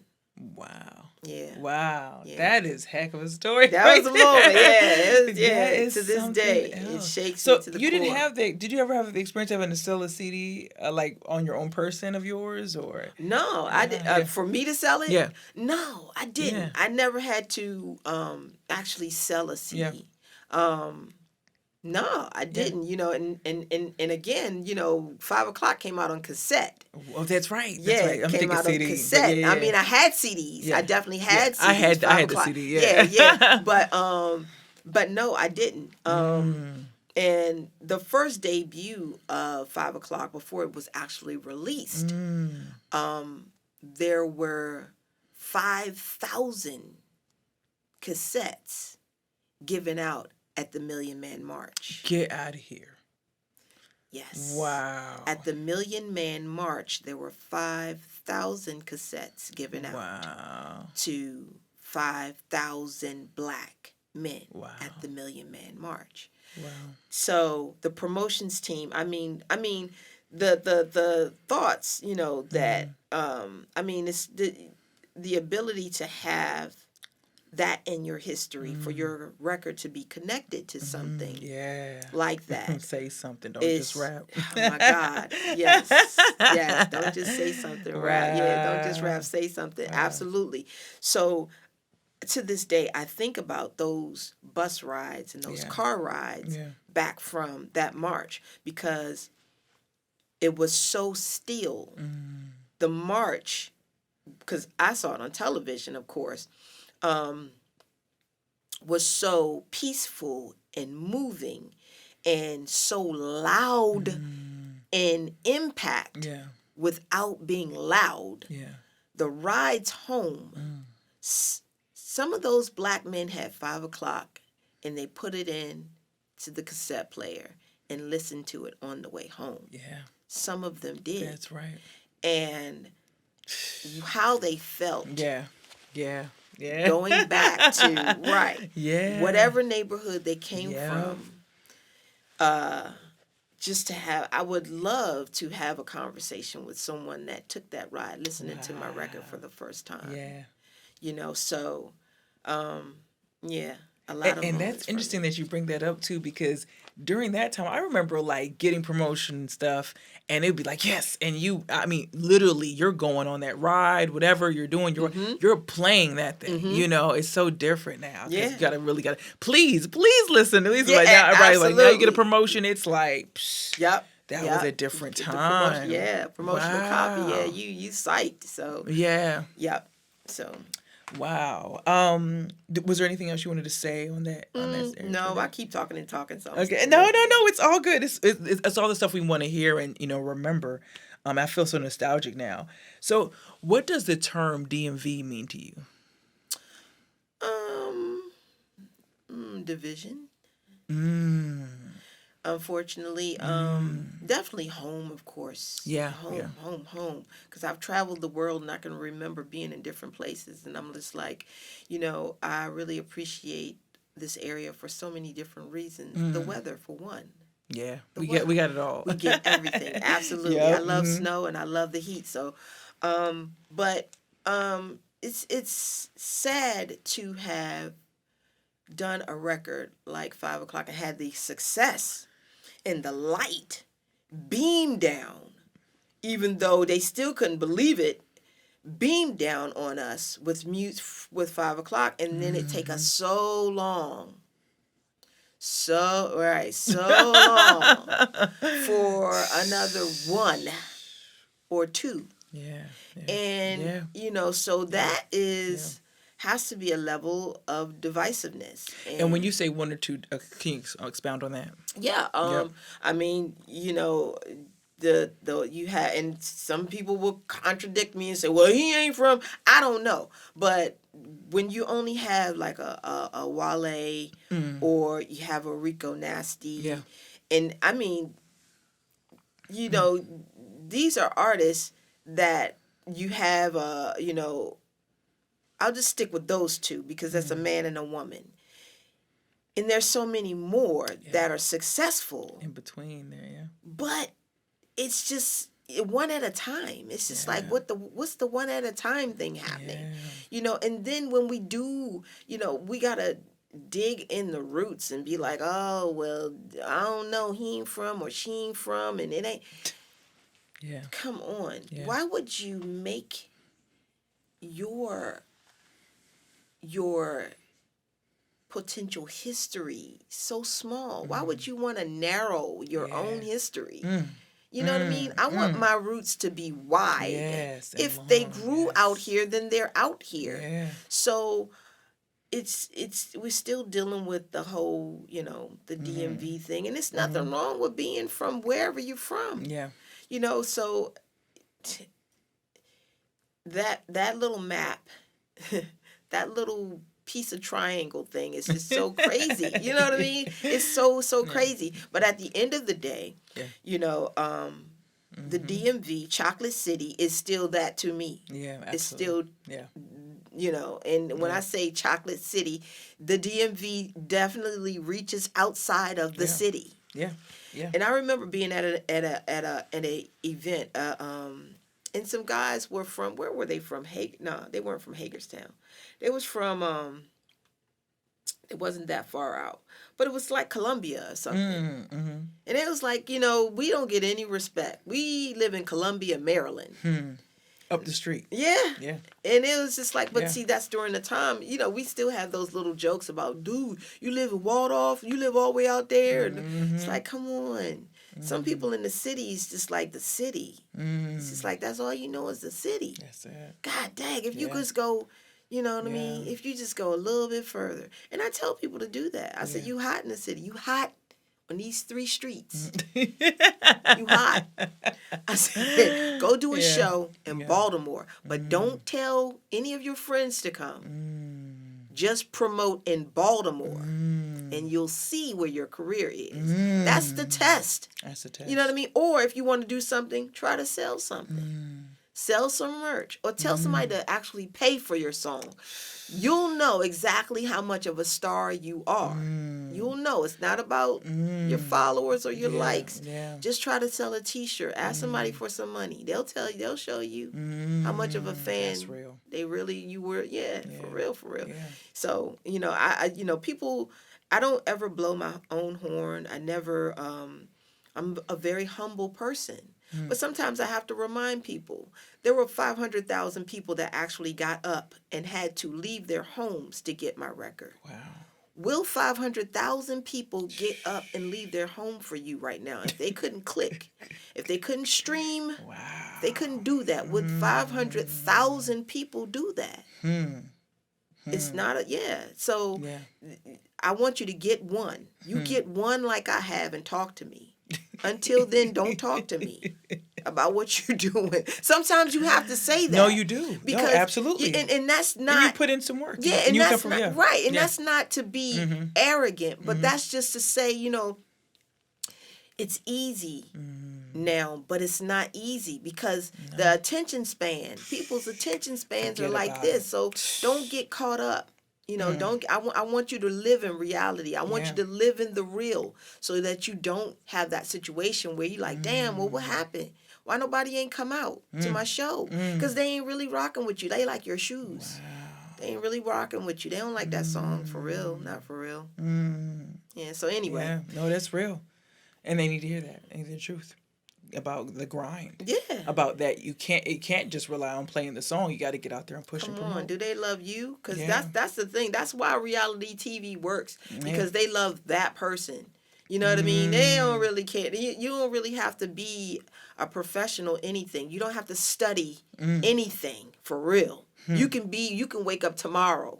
Only thing you can't wake up tomorrow and be is like a brain surgeon. And unfortunately, somebody out there would let you be a brain surgeon on them. Because there are people that woke up and was doctors. They arrested now. But yeah, it's folks waking up saying, I'm a doctor. Yeah. You know, but so you don't have to really put anything into being anything now. But I mean, at the end of the day, don't you really want somebody to love you for you? Really? What you do? Yeah. Really? Not your really shoes. Do. Yeah.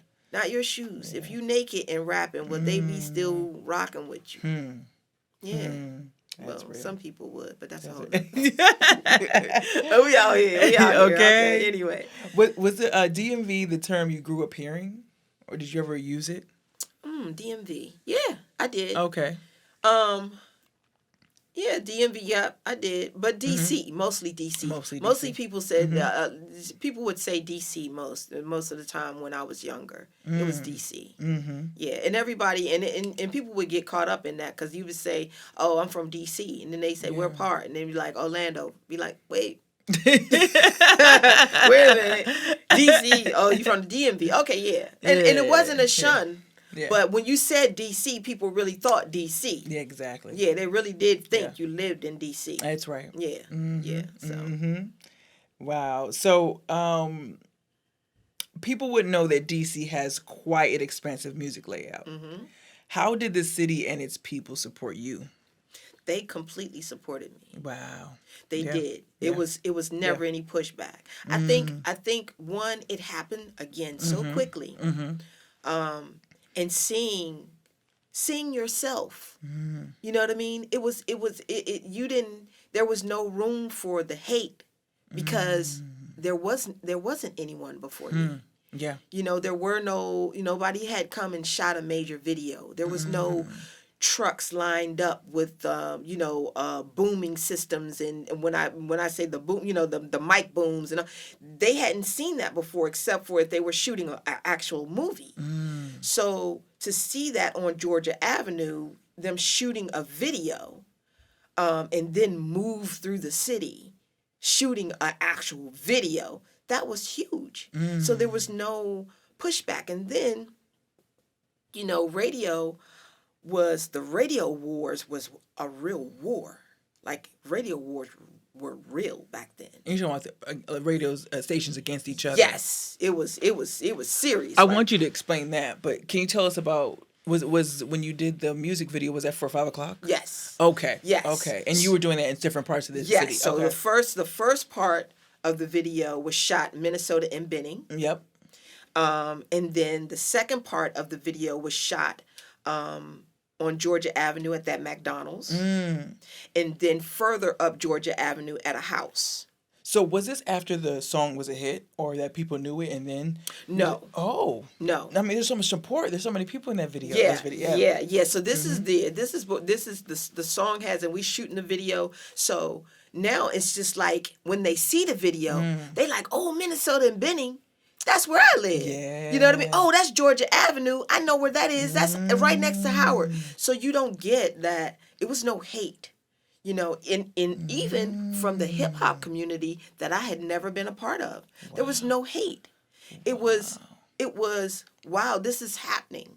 You know what I mean? Finally, this is happening. We don't know who this girl is, but right, where she come from, but it's happening. Yeah. So, it was the level of love and support. It was really, really dope. So when people say, and one thing that I didn't have to go through to feel that that lack of support was I didn't go through the trying to get my song on the radio, or I didn't go through the trying to get a DJ to play my record, and I didn't go through the I just didn't go through, trying to get with production companies. Can you, I didn't go through that. I didn't go through any of that. So everything was, again, I hate to go back to it, was kind of like a fairy tale. So by the time the record came, they had already remembered that, oh, this is that video I saw. Oh, this is what happened. Okay. This is, Yeah. you know what I mean? Yeah. Yeah. Yeah. And then, again, I have these spots, Yeah. so this is home. I'm proud. I remember I was in Amsterdam for the first time. It's amazing too. I'll say this. It doesn't matter. The DMV, DC is so strong. I was in Amsterdam for the first time. I was walking down the street and I saw What this year was guy. This was my first tour, so this Okay. is the top. Yeah, this is 96. Okay. So and I'm walking down the street and I say, that guy from DC. I know he's from DC. I know just how he's walking. I know he's from knew DC. it. And I went over to him and like, wow. We're both wow. Like, I saw Minnesota and been in blah, blah, blah. And I said, I knew, and he was in the military. Wow. He was in the military, but I knew that's how strong. And he had the Timbs on with the slouch socks. As soon as I saw it, this is Tim's on with slouch socks in Amsterdam. You Come knew on it. now, Right. What are we doing right now? Come on. Wow. So yeah, so yeah, our culture, the DMV culture and how we move. It wasn't just about go-go. It was just how we move, how we dressed. I can remember going to different places and people wanting to touch my hair a lot. Like how you get your hair like that, and at Tony Braxton ended up, Tony Braxton had the short haircut. That's but right. The hair used to be laid, Yep. so Oh, we were known for a certain fashion and a certain look. And that Howard Homecoming thing was real. That was Okay. really real. People came to the Chocolate City for a reason, to the DMV for a reason. Yeah, they sure did. Yeah, so DC, the chocolate city, still we went to Landover. Yeah. You know what I mean? Yeah, Landover that's was right. Landover. That's Landover right. Mall, come on now. Yeah. You know Yes, what I it mean? was. Come on now. Landover Mall. And then eventually Yeah. we ended up out in Greenbelt at the movie theater out in Greenbelt, and I'm Yeah. dating the heck out of myself, but I don't care. I'm about to be 55. It's real. Wow. And I look good. But anyway, Okay. so let me stop. But my best friend Donna, she's so funny because she was like, yeah, eventually y'all started coming out to Alexandria because that's where she's from. And I was like, y'all was lucky we came to Alexandria. There's nothing going on out there or whatever. But Yeah.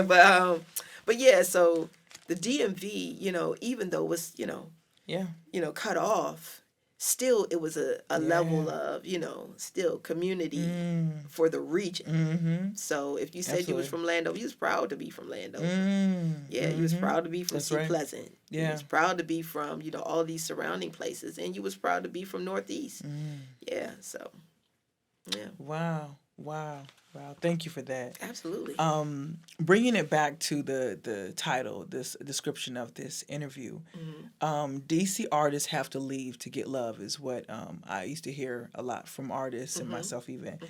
How do you feel about that phrase? And have you heard it before? I do. I've heard it before. Now back to radio. So radio. Oh yes, yeah. Yeah, The to wars. tie that in, it was very, very difficult.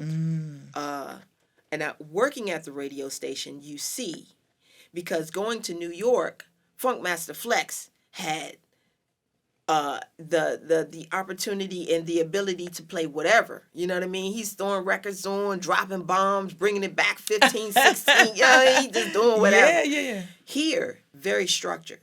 Not the same because you're in competition with this other station. So with PGC and KISS, competition, That's right. real hard. So, it was about the community, but it was about, we had to play certain records.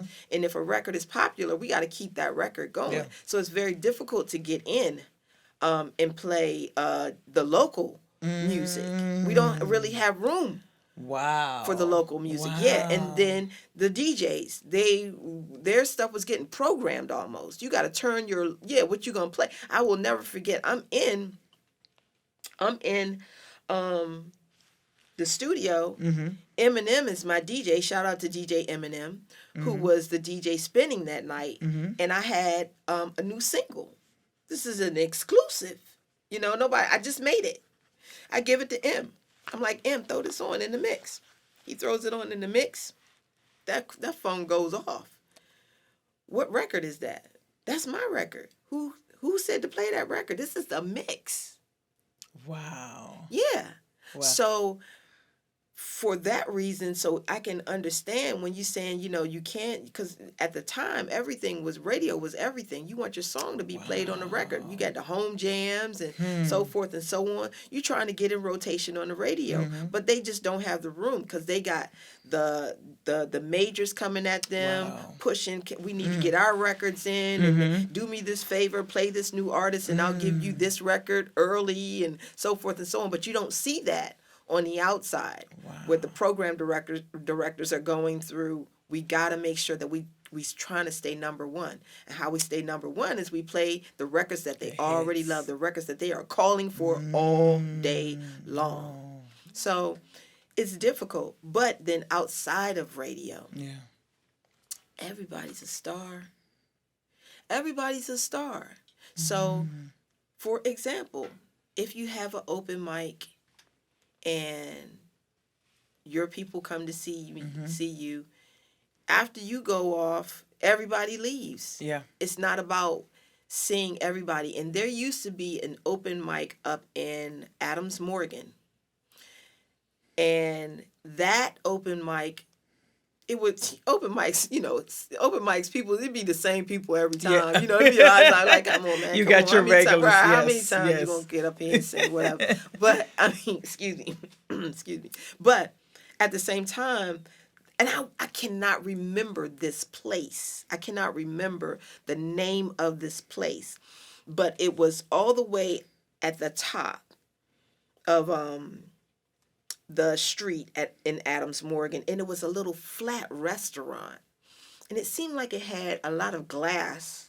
I almost think I know what you're talking about. Yeah, it seemed like it had a lot of glass, and I remember plants in there or something, but it was open mic there. Might have been Wednesday nights, I can't remember, but everybody stayed. You listen to everybody. You know what I mean? Wow. You and it was some super talented people in there, with some okay people in there, with some people that's like, come on now. But you listen to everybody. Yeah. But now everybody's a star. So we the best. After they go off, it ain't no hanging around. It's not no, you know what I mean, support. Is we gonna put the city on.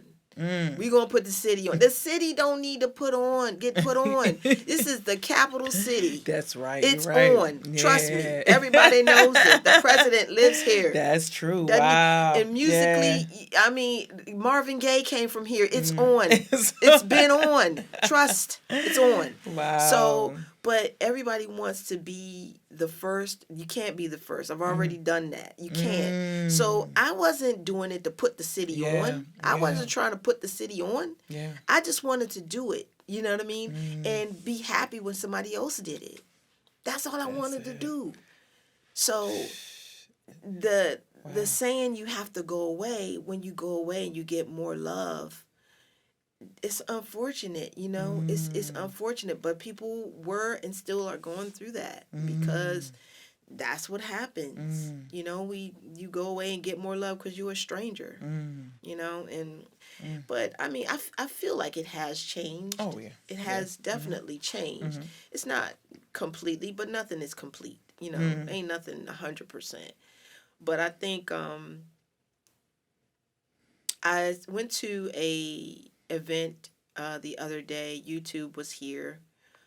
Big shout out to Wallow, and big shout out to Wallow was here. But Bird, big shout out to Bird for Made in the DMV for making so many things happen. In that being that. There were a lot of people here, but watching the artists move in the room. There were a lot of creatives because it was a closed event, it was invite only. Leor Cohen was here. Oh wow.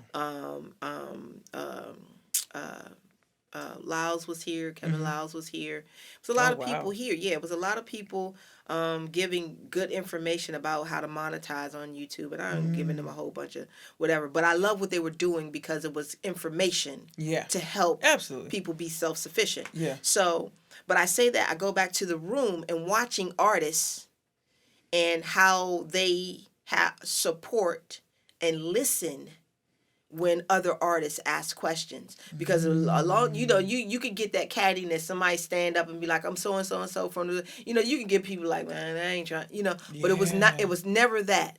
It was Ooh. always when an artist, somebody stood up, whatever they did, whether it was singing, rapping, photographer stood up, it was listening to what this person is going to ask the question, listening, intent, and Yeah. really wanting to know what they were going to say, and then watching to see what answer you're going to give this person that lives here with me. Wow. What are you going to give them? What Yeah. seed? Because the seed is going to, so I see the level of support, and I watch people move in the room afterwards, and there was a lot of conversations and a lot of haze, and I know all these people don't know each other. They don't. But it was just the exchange that a lot of artists were giving each other and creatives. So we are definitely, that whole we got to go away to get love, that's kind of everywhere. And it was really hard here because one, I mean, go-go is like, come on, Yeah. it's that's the music. Yeah. So, but now that's changed. We're in 2022. Music is music. Go-go is still go-go. Yep. Everybody loves go-go, but it's not strange. It's not strange for any music now.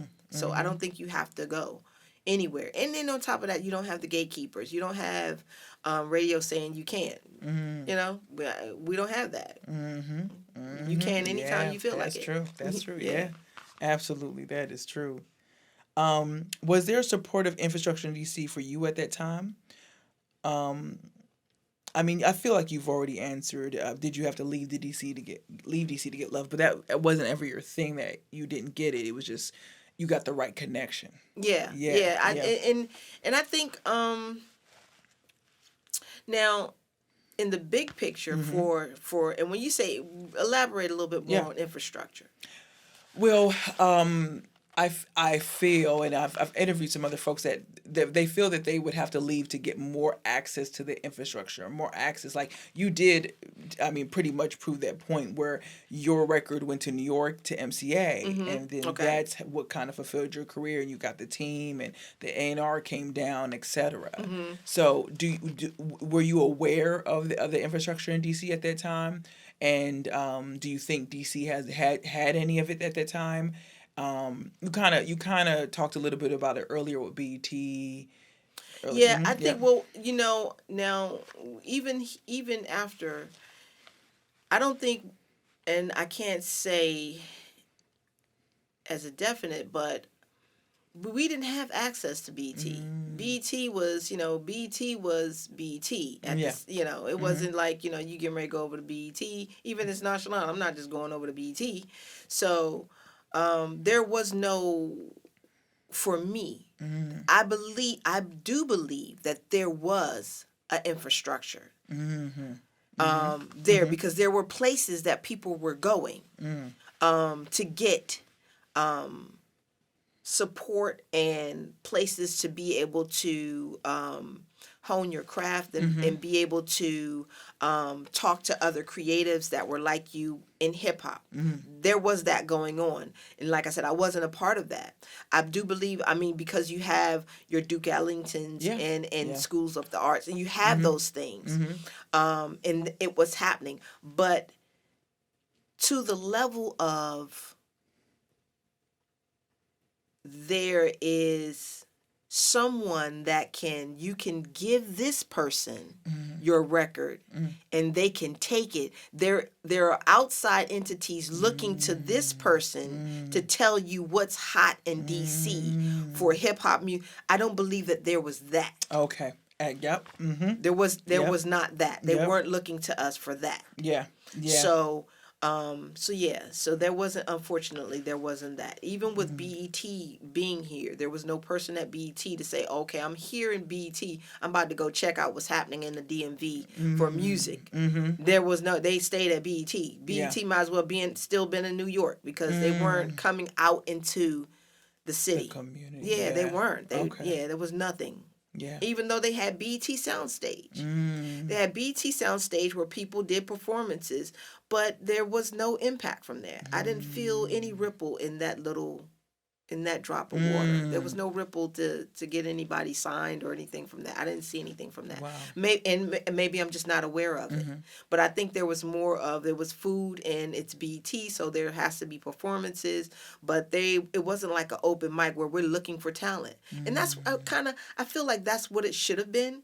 Maybe that was the idea originally, but it wasn't like that place in Adams Morgan where people was like, oh, go to BET Soundstage because they got artists there. You might find a diamond in the rough from DMV. Oh, I don't see that. Wow. That's that's really interesting that there was some infrastructure, but just they weren't in the community enough, or it felt like that. That's what I Right. felt. But Yeah. I wasn't in the community, so I can't. Yeah. Then Yeah. again, I was though. Yeah. Enough. Yeah.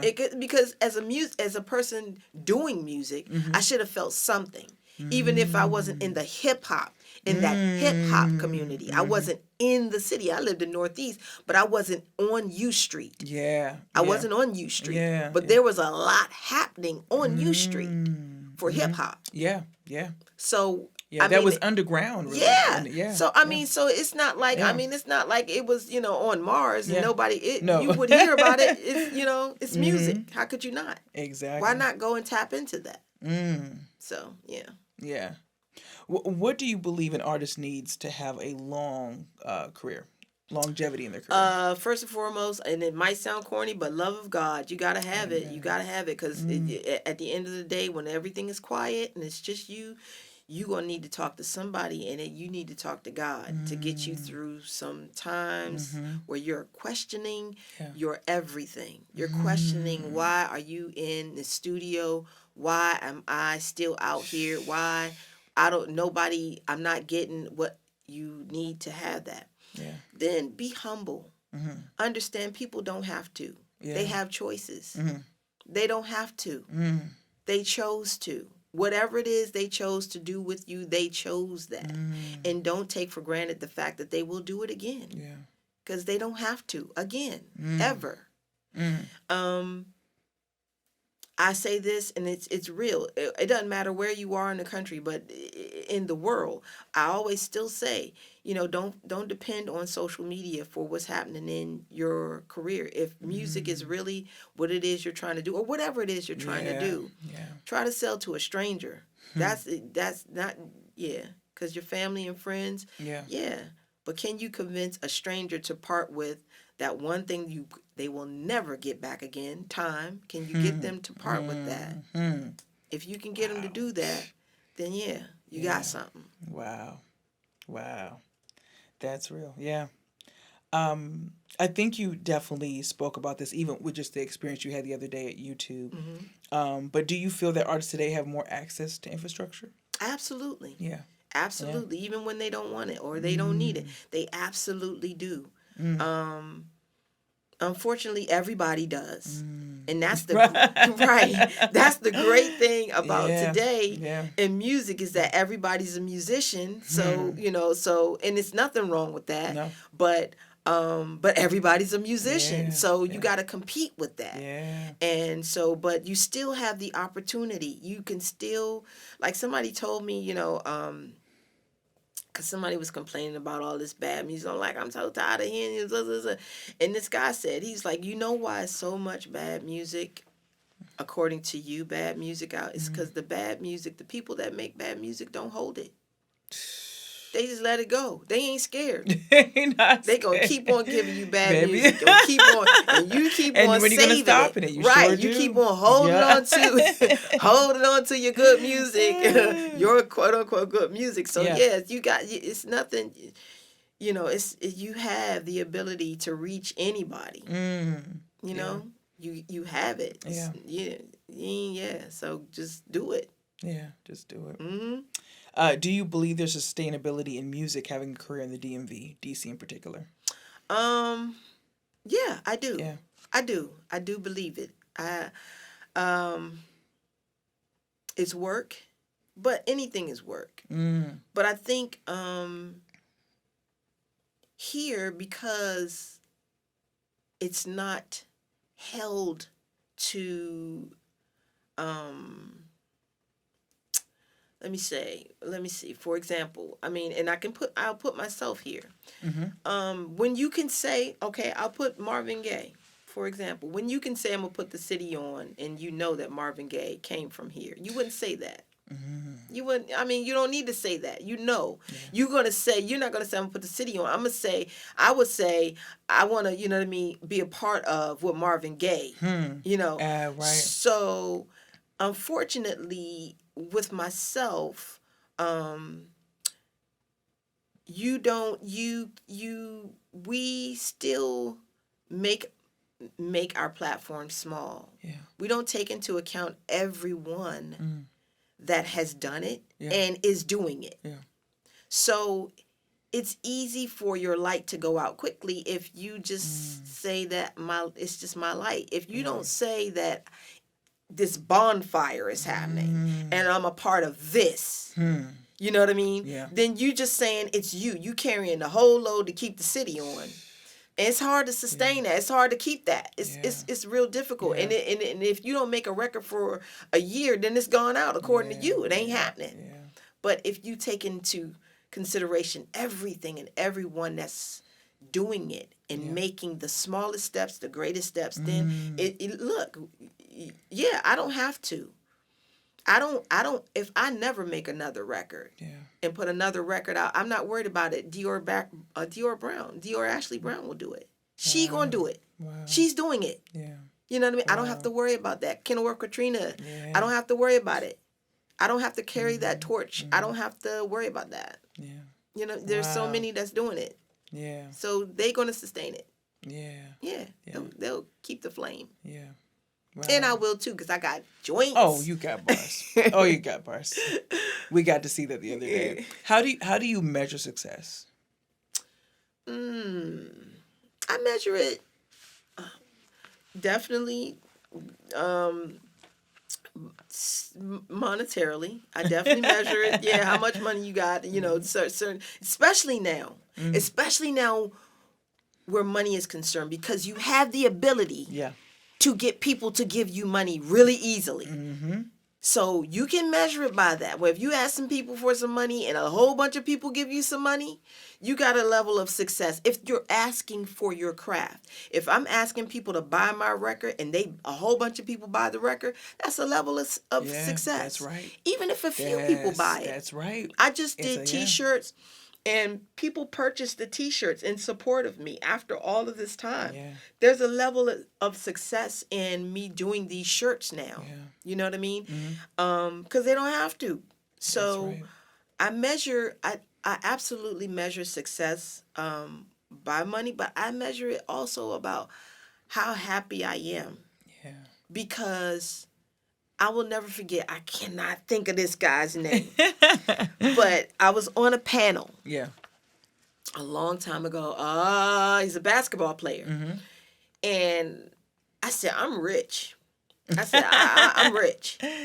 And he looked over at me and was just like, he was like, you're a new artist, right? And I was like, yeah, I'm a new artist. And he was like, and you sold a whole bunch of records? And I was like, no, not really. And he was like, okay, so she not rich, y'all. And I said, you don't know what rich is to me. Yeah, that's right. Yeah, you don't know what rich is to me. Exactly. I said, I'm rich. Yeah. I said that there are things that I have that money can never buy. I said, I'm here with you. I'm here with you. I'm sharing this panel. Right. I'm here with you. Yeah. You know, so if I'm happy, you know, because I was very poor. I was very poor in my career. When I left the label and sitting in that room and I don't know what I'm going to do, I was poor. Wow. Yeah, I was starving artist poor. Wow. And my home was very nice. Yeah. Like I said, I had a fully blown out studio. Wow. My bills paid, but I was poor. Wow. So, yeah. But Yeah. so that's how I measure it. Yeah. You know, I'm doing okay right now. Absolutely. I'm not rich. I ain't poor. I'm doing okay because I'm Yeah. still trying to figure it out. Yeah. And that's that's life. Yeah. That's a blessing. Yep.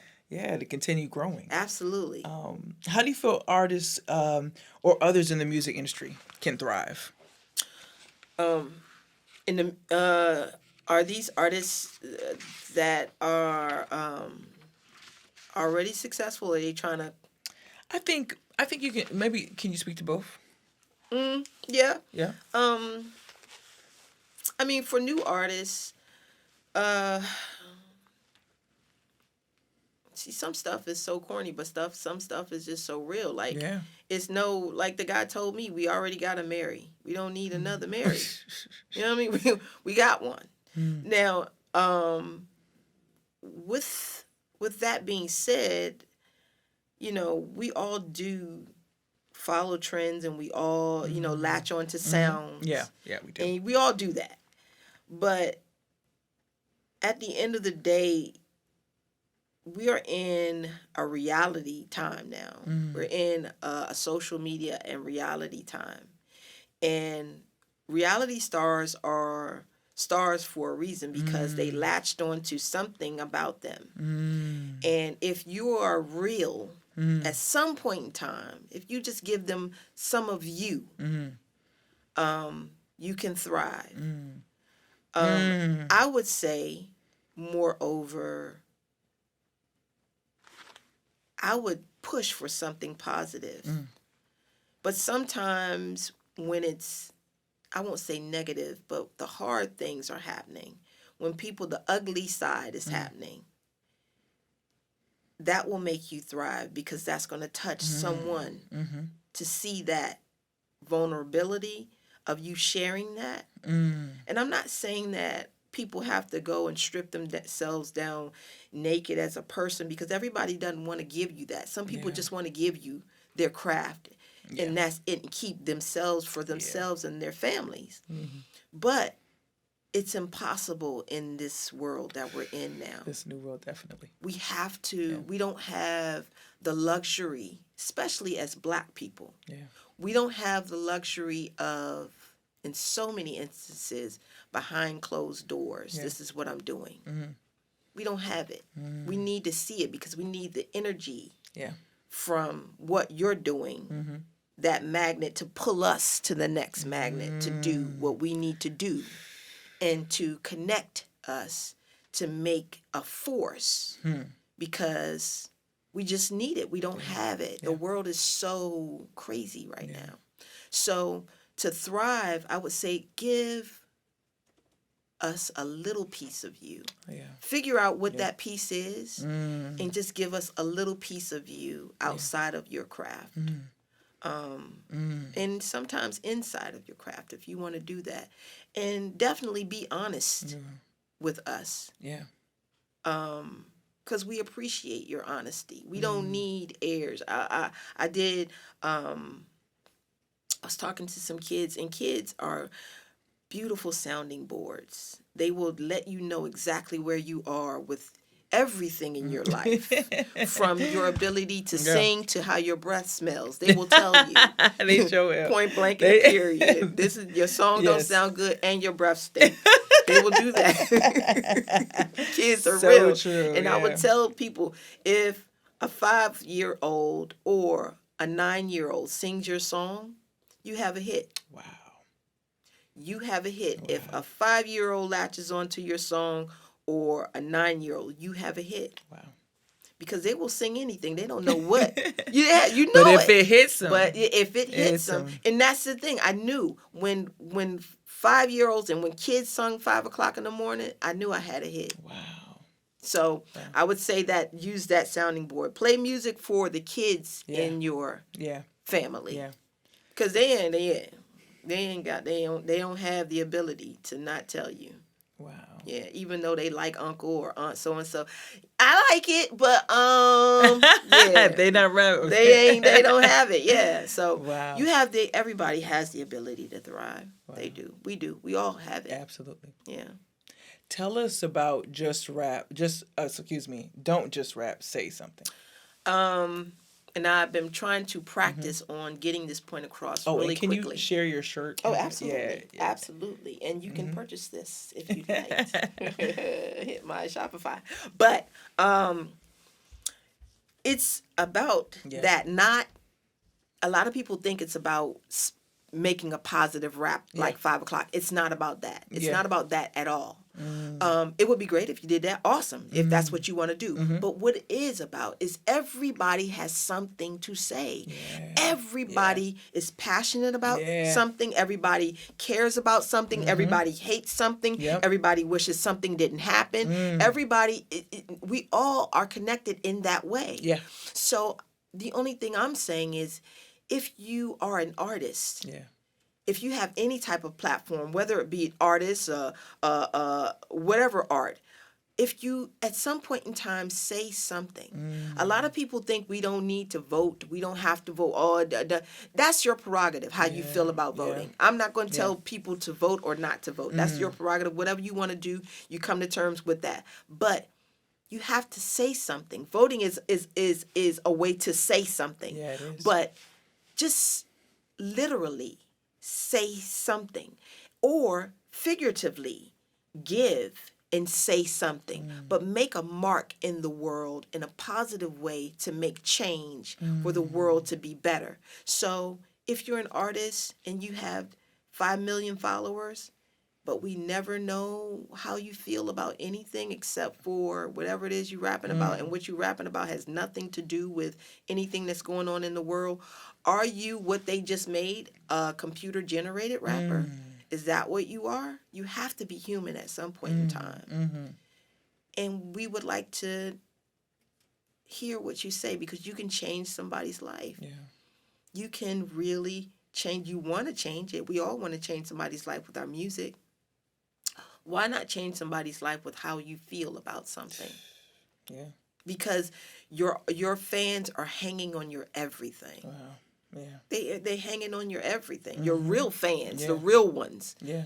They really want to know everything about you. And that's the difference between a megastar and a star and an artist. Yeah. And we have those now. Yeah. And I'll give you case in point, not to take anything away from either one of these people, but to me, Tamia, her voice. Oh, yeah. Good God. Yeah. Oh, my God. Yeah.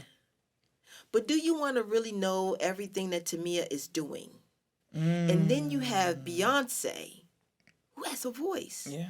But you want to know everything that she's doing. And she doesn't tell you anything she's doing. She doesn't. To me, it doesn't either, really. But both of them have fans. Yeah. I'm a fan of both of them. Yeah, same. And if Tamia said to me something about whatever it is, not to say that she doesn't. Yeah. I'm not saying anything about either one of these two women. Yeah. But if she said something and I was going through something and she said something about it, or she felt a certain way, or if I wasn't going, I had a great day and she did because of the same thing, and it had nothing to do with music. Wow. Or same thing for Beyonce. To be able to say, I feel this way about this. Yeah. It's important. Just say something. Yeah. You have the voice. We hear it all the time. I've unfollowed a lot of people during this past 2 years, during the pandemic. I unfollowed a lot of people during, and I'm being very honest and very candid, I unfollowed a lot of stars during the last 2 years and during elections. And when we were going through the country, and we're still going through turmoil. I mean, it was bananas, the stuff and we're still going through it. And I would go on these people's pages, nothing. But then I said, this is that person's page. So they don't have to put anything there. This is their page for this. They're selling this or promoting this. This is their page. Yeah. But I never hear you say anything. Nothing. I have no idea what you're passionate about.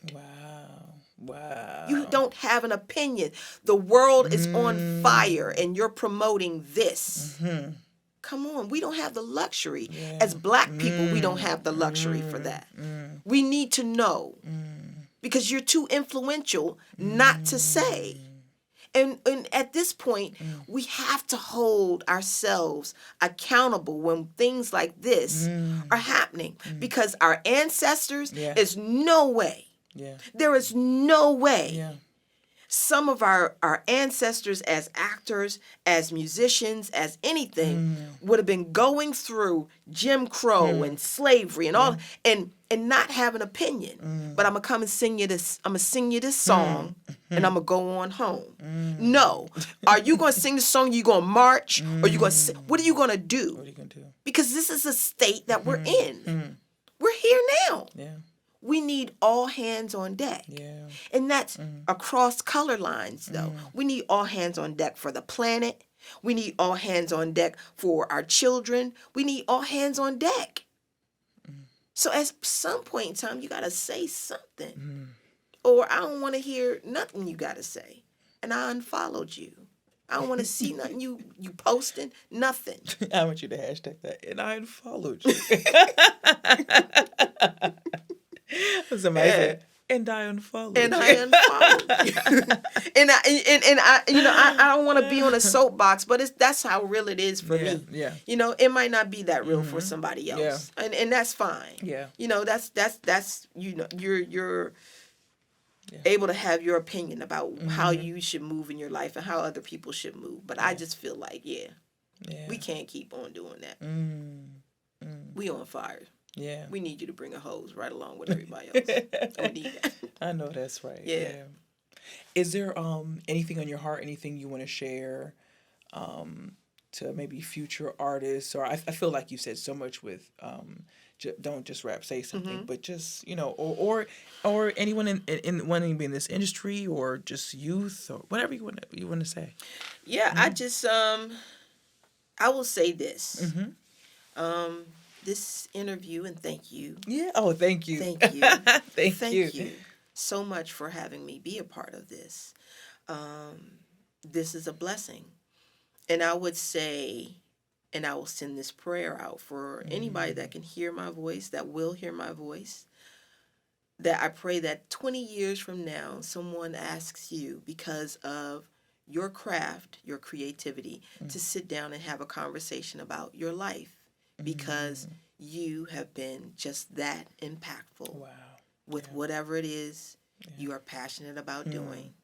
So I will put that prayer out in the air to all young people, middle-aged people, old people who woke up and figured out, I want to be a rapper and I'm about to do that, or whatever it is. That's right. Yes. Follow your dreams. And that's what it is. And Thank you, Nan. Thank you so much. Thank you. Thank you. We're so grateful. Thank you. Thank you.